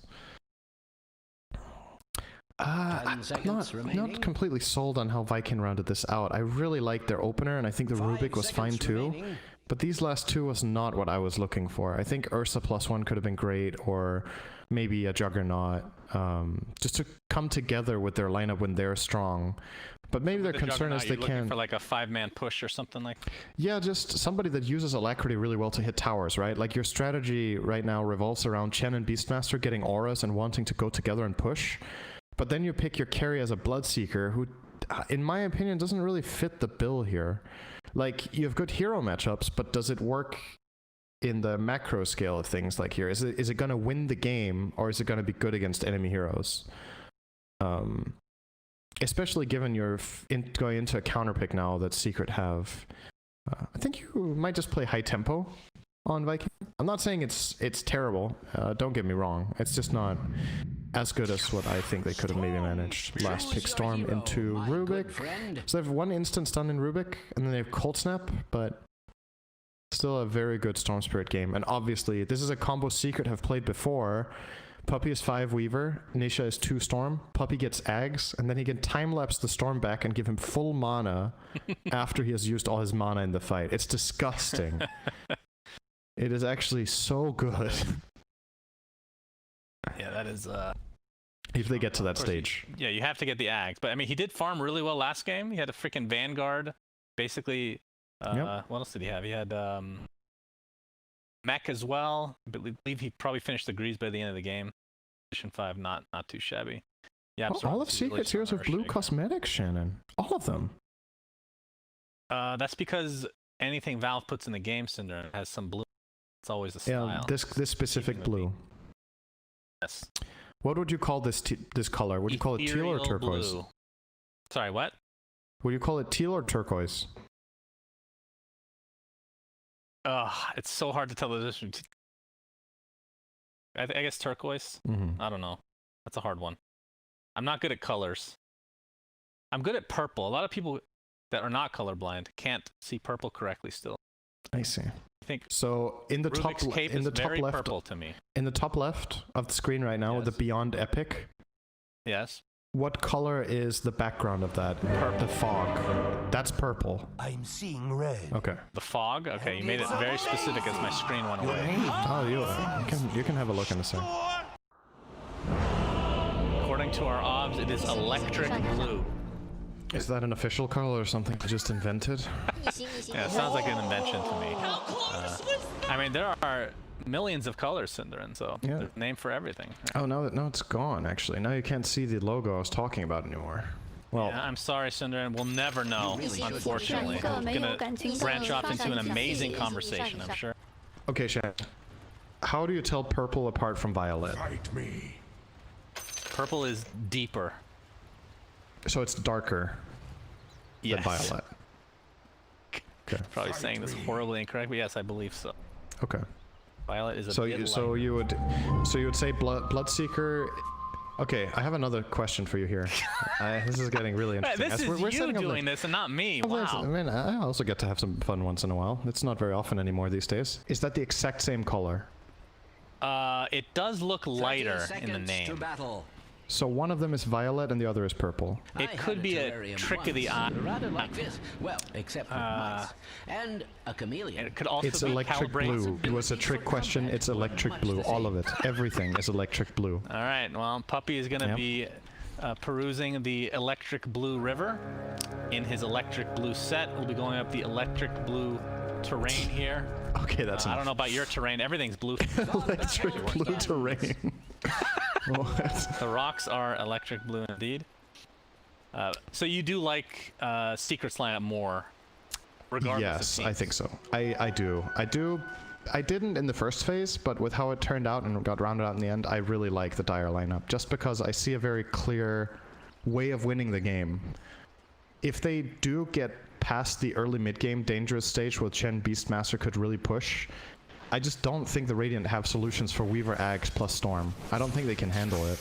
The pressure is going to be way too much, and it's not like that Storm is even the only carry. There's Troll and Timber, so 3 scaling cores, one of which is a tanky frontliner that you didn't really solve except with Rupture. What if he just stands still? Like, are they going to kill him? I don't know. We'll find out. The damage. We'll definitely find out. Zai is going to be playing the off lane versus Stellary's Chen and Shad's Bloodseeker. Yapsor is in the vicinity on the Earthshaker. Did start with his patented boots first. How often would you say these like Yapsor types start with boots first? Is it like super common, like literally every game, or is it kind of dependent on what hero you're playing? When you say Yapsor types, do you mean him specifically? Yeah. Or... Yes. Okay. He starts with boots quite frequently with how they play. Yeah, with like Shaker. I think he started with it on Void Spirit last game as well, right? I want to say. Yes, he did. That's why I'm mentioning. Yeah. I think the logic for them is that the way they play position 4 and the force that they pick, they're not really aiming so much to just man fight the enemy. It's way more about manipulating laning stage. So in the last game, when they aggro tri-lane, Yapsor's job was to just be a presence and deal with pulse. And in this game on Shaker, he is enabling his offlaner by fissuring, and then he's just gonna kill this courier and probably prevent Chen from getting good creeps as well as to the best of his ability. This is such an easy lane for Timbersaw. Like, yeah, I don't think they're gonna do anything to him. So Shaker can just freely move now. I don't even think he needs to stay bottom area any longer. Yeah, just fissuring that one time is enough. He's Zai level 3. has 2 in reactive armor, so. Yeah. But even without that, like, I don't even see a kill potential. Stellary gets a bunch of levels and gets a ton of creeps. Like, I don't know, 4 centaurs, whatever the case be. I don't even know if that's enough at this stage. But yeah, it's going to be a tough kill either way. They'll have to expend a lot of resources. Top lane. Aramis. Taking a lot of damage. Has the bugs applied. Toby is attempting to take him off. Did pop the Fairy Fire. Didn't really need it, looks like, but more resources expended. Matumbamen. Fade bolted. Making the favorable trades as he does have plenty of tangos to work with. RMS Shukuchi-dan has basically no regen, but does have 7 charges on his wand. Only 1 tango left on Toby, so they have to be very, very careful in this top lane. Secret are playing mega aggressive in this lane. They're taking... Oh. That's a... Is that a fissure block? Oh, the creeps are blocking him! With the creeps, it was temporarily fissure block. Alas. Boom shall live. Yeah, and this is what's so powerful about Timber in this game is that Yapsor can do this. Now he can just be off the map. And now both mid and top are scared because they don't know what Shaker's doing. They have no vision pre-placed in this side of the map. They only had it in the bottom half. So whatever Shaker is doing, it's just a gamble. And from Secret's perspective, when they've played this top lane this aggressively and they're trying to shut down Beastmaster, when the regen is this low in the lane from that aggressive playstyle, it makes it so appealing for Shaker to come up here. I think we're going to see first blood in a second on this Rubik, probably. Very, very easy kill. There's the fissure, and the question is who will take it. It's going to be Matumbamen. He does get the courier kill, apparently. Puppy's courier did die in that change. But alas, if we look at the bottom lane, Zai now a 1v1, the old-fashioned 1v1. Go. He hit 6. I'm sure he'll hit 6. Actually, they're very equal right now. But that Whirling Death. Oh, Shad needs to not overextend. Okay, he has 8 sticks too. It's fine. There'll be a kill over the next 10 seconds, so we'll peruse the other lanes. I want to talk about Storm versus Invoker. Has actually top lane Aramis. Looks like he might find his way to the grave again. A beautiful block here from Yapsor. Just sticking around the top lane, and it really pays off. Puppy, he does take a lot of damage from Toby, but Toby's not able to actually finish the job. I like this. There's a salve available. I like this focus on top from YapzOr a lot because I find Beastmasters to just be insane this patch if he has a good start, and they've really put pressure on him. They placed a good lane against him. They played aggressively, but they freed up another hero. They play aggressively with him as well. Puppy's gonna do such neutrals here to save some time. I believe YapzOr is just gonna stick around up here. I don't think there's any. There's no pressure on to have to rotate mid because Storm is doing fine. Him to go bottom as we already established. Playing Shivers actually feels so good. He's going for this courier kill again. Yeah. Invoker's courier is donezo. Nice little one shot there from the enchant total. Recalled up there at least by Chen, so he didn't have to TP. Actually had it on cooldown, so he couldn't have. But yeah, he's gonna miss creeps in middle. For Invoker's own game, this is kind of a... I think that was a net loss, probably. He would have rather had 3 creeps mid than the kill on Shaker. But for his team, Chad gonna get down to Blood Right. That was an interesting rotation here from Matamba. What's he doing down here exactly with Zun? For the kill into a tower, I suppose? Chad? I see YapzOr, but Fissure actually... Toby's dead top to Storm. Top lane dead again, this time to Nisha's right click. Chad TPs, gets the Blood Right. So yeah, Matamba Man now in the bot lane, which means basically a free tower. Yep. Lord is a very good tower. And now that Chen and Bloodseeker have rotated top, they're going to try to make the same play, but I don't know if they're going to be successful in taking this tower. At any point now, Zai can just TP top and stand there and be a wall, and they really struggle to kill him. Even if they do succeed, the tower is going to not fall. So, let's see. I imagine there he is. He's coming in. He's just going to run in. How much armor? 22 reactive armor. No way he dies. They just... This will be a difficult one for sure. Gets some damage, and the Blood Right as well. That is magic damage. Goes right through that physical arc. Looks like told you no way he find dies. his way to the grave. Cinderin incorrect again. The caster's curse for real, but here comes the support from Nisha and company. That is 2 dead in the blink of an eye for Viking. Boom looks to be next. So despite losing their died. He died, but really, what? Was it good? It was not very good. It was very, very ungood. Unkillable, and he died literally 5 seconds. Let me correct myself. I said in the start, he's gonna come in, and he will either not die, or his death will save the tower. And then I thought he was invincible. So you are correct. But I did preface it. Literally said he was a wall. That is more like the Berlin Wall. Just falls very easily. Well, I guess it wasn't too easy at the time, but it's down now. Okay? Yeah, I mean, they killed the timber. You're right. But it was really bad. Incorrect again. YapzOr. Telekinesis. There's a cold snap keeping him in place. He's trying to get off 1 stun before he goes. Oh, this is good stuff. They get 2 kills now. Onto Weaver, so that's a dead puppy. That is 2 for nothing. So and should be a tower as well. Exactly, a tier 1. Zai is moving, he'll be too late. And he's definitely not unkillable, so... No, especially now that he doesn't have those ridiculous charges of... yeah, he had 22 armor when he TP'd in. I genuinely thought he was gonna live because he had 22 armor. It's the 10-minute mark, by the way. He's gonna get ruptured. They're gonna get the outpost as well. Attempting to TP out. This is gonna be close. No, the tornado keeps him in place.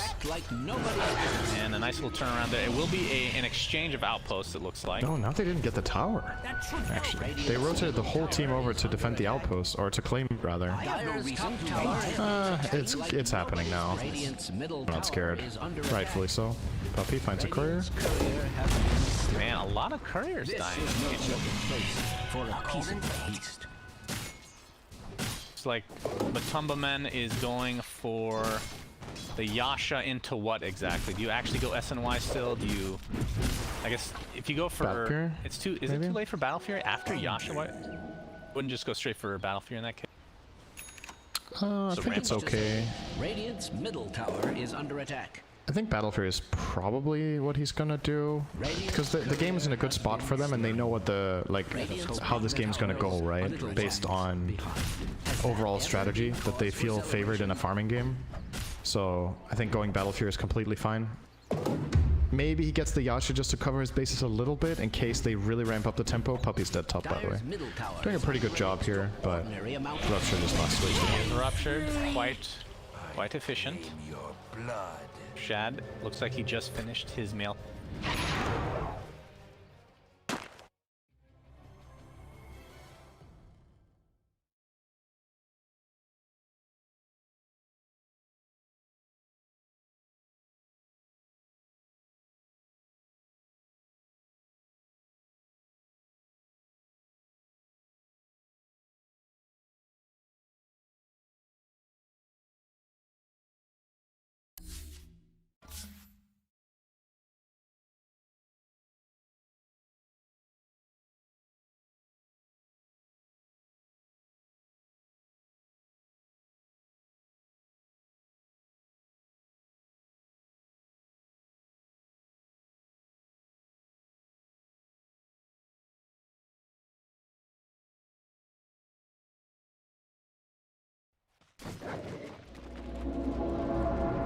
would appear Bottom. Radiant's That is top not. tower That's is not under good. attack. Their tower's getting pushed. Their top tower's getting pushed. They're just stranded down here, and I don't think there's any potential for them to take this tier 1 currently. So they're gonna have to start spreading out again and just losing efficiency on the map every second from these secret heroes just pushing waves non-stop. Radiant's top tower Man, Storm is so far ahead of Invoker. Jeez. Looking at the net worth, 6,300 versus 3,900. It would appear Radiant's That top is tower rough. is under And this was, attack. in your mind, a questionable Invoker pick to begin with, right? Obviously, Yeah. it's worse when he's just not farmed. RMS is dead. Looks like the tier 1 tower will follow suit. I mean, especially when you combine it with the carry that they last picked, right? Tower is under attack. There is a synergy with Tornado into Bloodright, but I thought their lineup really wanted an Alacrity tower hitter, like Lifestealer or Jugger, right? Well, But it seems that Radiant's top tower has they did end up going Bloodseeker, valuing some of the hero matchups more than I would say the consistency of their own draft, basically. That's my 2 cents. What is this common on Invoker, by the way? No boots? He has Vessel before Boots. Is that normal? I mean, he's full in Wex, Cinderin. 320 Yeah. speed. Wow, really nice. under attack. Very quick. He's slower than a Crystal Maiden with Boots. Just barely. God. Wait, what is her base? Isn't it like 275 or 280? Yapsor. Doesn't have Blink Dagger yet, but they are smoked up. Him and Nisha. Nisha with 275. haste rune. They're squeezing in Toby. Bloodright is coming in though, but they're just gonna stand in it. They don't really care. But the heal from Chen will keep Toby alive into the rupture now. Nisha looks like he'll find the kill. Echo Slam being used, but not really to much effect. Nisha still hasted on the high ground now. He's still ruptured, and he just dies. I don't have much of a choice there. Really nice Hand of God. Yes. Secret did not account for that. They thought they had that kill on Beastmaster, and then it's everything around. They get 2 kills, and now mid tower. Very, very nice here from Lycan. Dire's structures, Dire's middle tower is under attack. Exactly what they need. I feel like a broken record. Courier coming in. I think they just saw the top lane. Armis stole the Shikuchi. Extreme violence. Pretty good Rubik game though. You get Shikuchis all the time. You can get the dip from Storm Spirit. Not too shabby. Zai looks to be getting chased right now. Toby, of course, not having primal roar at the moment. Nice snap keeping Zai in place though. That will result in another. So Viking, despite being kind of down in the farm, are doing a good job of getting some kills. Oh my God. Another courier. How many couriers have died? Honestly, it's like 8, maybe? 7, 8? I don't know, it's a lot. It is definitely a lot. It's quite a big chunk of Secret's gold advantage just from killing couriers. Oh my God, don't tell me he gets another one now. No way. No, no, no, no, no, no. Oh my God, if he stayed one more second, he would have found that one too. Well, he might get the other one coming from the secret shop. Let's see. I think that is that why he's standing there? I think so, actually. This is not Puppy man anymore, Puppy. Wrong tournament. You had every opportunity to do this for money, and now you're doing it for free. Well, it's for in-game money. And yeah, he's gonna get it. Oh my goodness. I am genuinely curious how many couriers have died in this game. We didn't mention a lot of them, but we heard them. A lot of gold. Sure. And Puppy's just Really annoying for one. this is actually a really underrated aspect of Weaver, what is happening top lane right now. As a support, you can clear the whole wave by just Shikuchi plus the swarm. It's a level 1 swarm, but it's enough to keep the wave in place that you can kill it off. And Puppy's finding a lot of extra farm this way. Or in the jungle on Nisha. Into the cold snap, and it will be enough. Beautifully layered there. Viking and another high value target taken out, but I mean, looking at the net worth, it just, I mean, obviously that helps, but still, like this patch, we've talked about it before, just doesn't feel like there's as big of an impact on these kills, but might be another one. Yapsor. Whoa, he does Echo Slam. Yep. What's that? Goodness. Don't know. Sorry, I That- just noticed that Another good kill and into a tier 1 tower. This will give them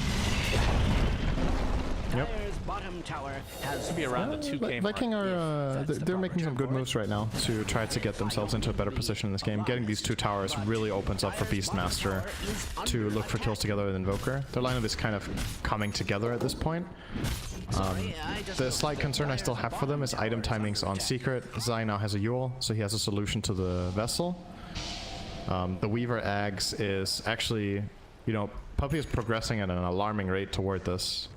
On his Weaver, the Shaker Blink is coming up, and the Storm almost has Bloodstone. So like 3 or 4 big item timings for Secret are relatively close. I guess we shouldn't count the Ags on Weaver. It's pretty far, but the other items are coming up. I mean, with 10 more courier kills, I'm pretty sure he'll have it. Yeah. Mato went Basher, by the way. Didn't mention that. Yeah, I saw that. Very interesting. So taking when I see an Basher, early it's fighting like the approach. 3rd item most of the time, or maybe 2nd in some cases. But I wouldn't consider Yasha like a full item. Guess he wants to be able to stand and deliver when he gets ruptured. It's like a man fight item where if Bloodseeker runs at him and tries to fight, he just overpowers him. Will want Abyssal at some point. I guess this is his go-to when he doesn't go Battle Fury, right? Then Yasha Basher is not that uncommon, but this doesn't stand out to me as a Basher game outside of the Bloodseeker matchup. Like Invoker is going to kite you like crazy. Beastmaster does not want to melee you. It's just going to roar and send shit at you and then run away.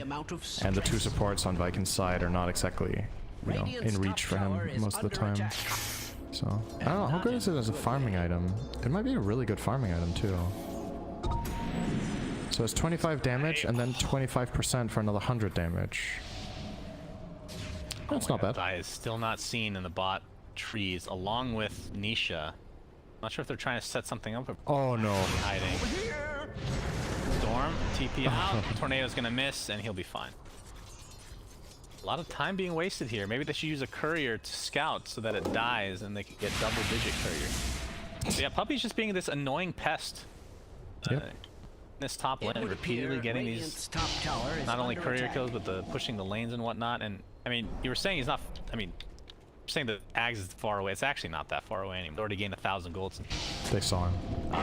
He was going for the courier. Oh, he actually a very quick time lapse, but does take off cold snap. All right, looks like he is likely dead finally.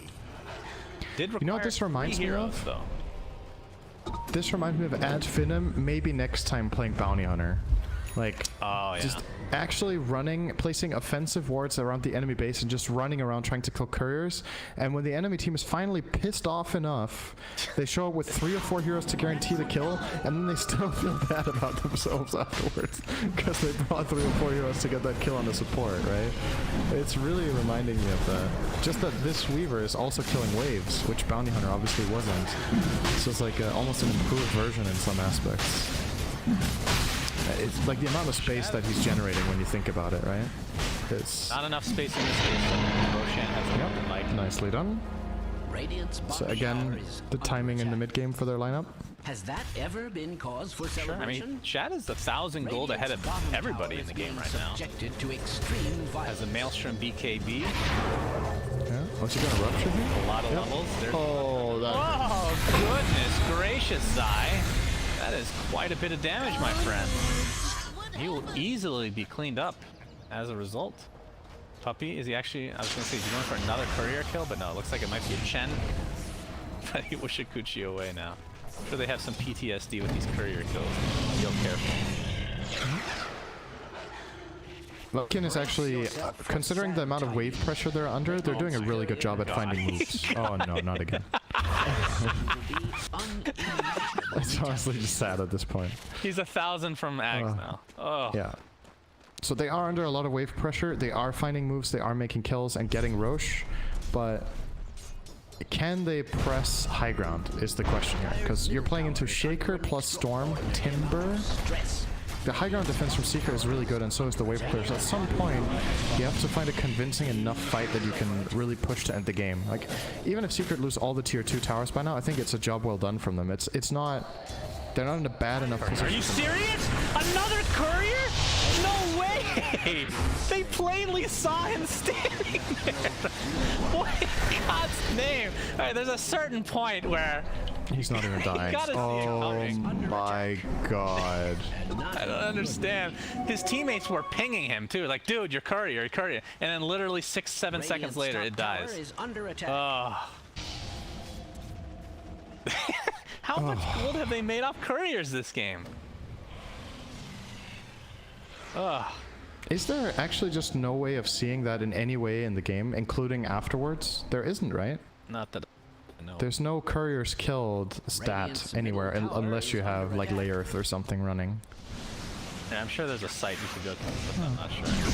Shad, getting shit on. Blood will not really do too much, but the roar, the counter roar, I should say, on the Tournament doesn't do that much in the end. I hear a rupture. I'm not sure who that's actually on, but they're going to be able to clean up the Beastmaster. It's a 1-for-1 for the Earthshaker. There's two separate fights going on right now. Zai was the one ruptured again and will be brought down again. Unfortunate for him.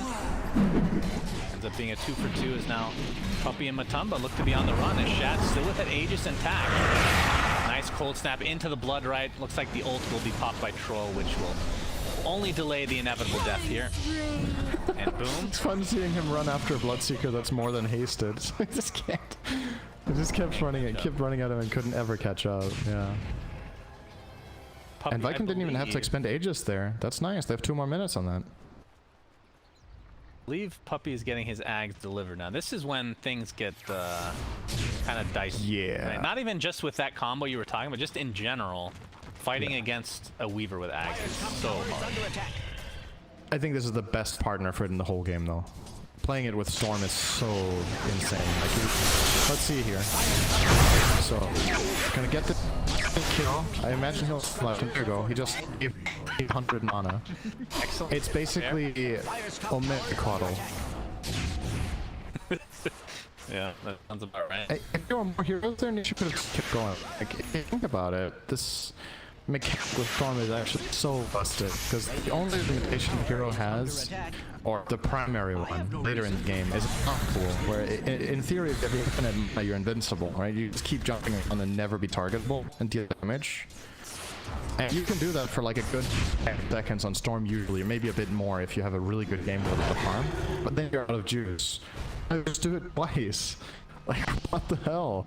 I mean, I think the thing that's the craziest, well, I shouldn't say that, but it not only allows you to test the teammates, but lowers the cooldown to 16. I feel like if that's something that's not how much people have abused lately, but when this first came out, like, I don't understand why this needs both benefits. I feel like this being a teammate isn't.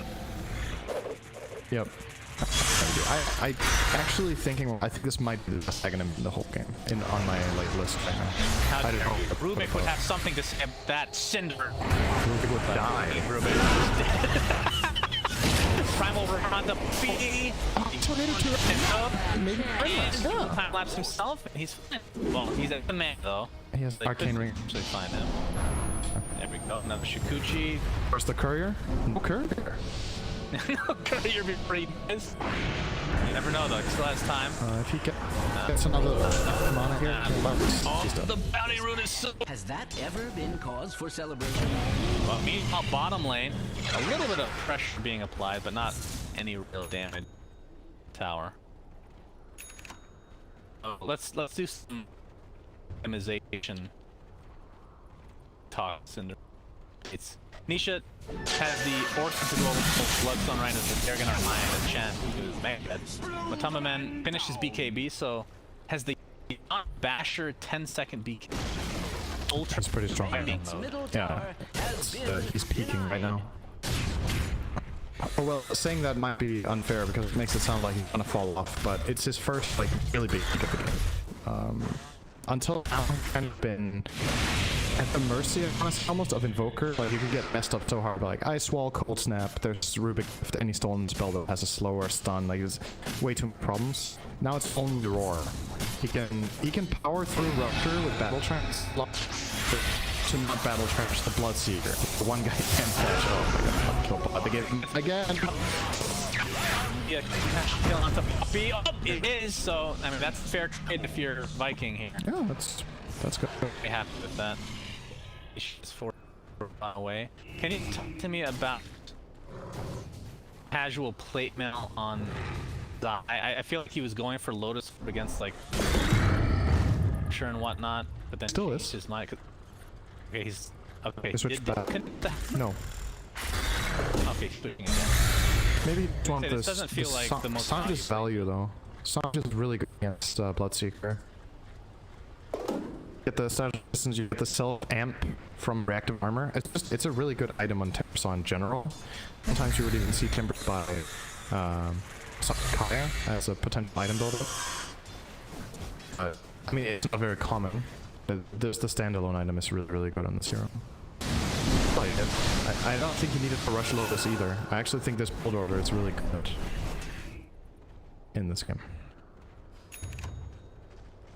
Looking at Shad now, Bloodseeker does have a full Mjolnir to go along with it. Still, change Kurt. Baco. Change. He used to He's have got a cool Cardi. He used to glow. be the only pro with Cardi. I was enamored. Changed his tune.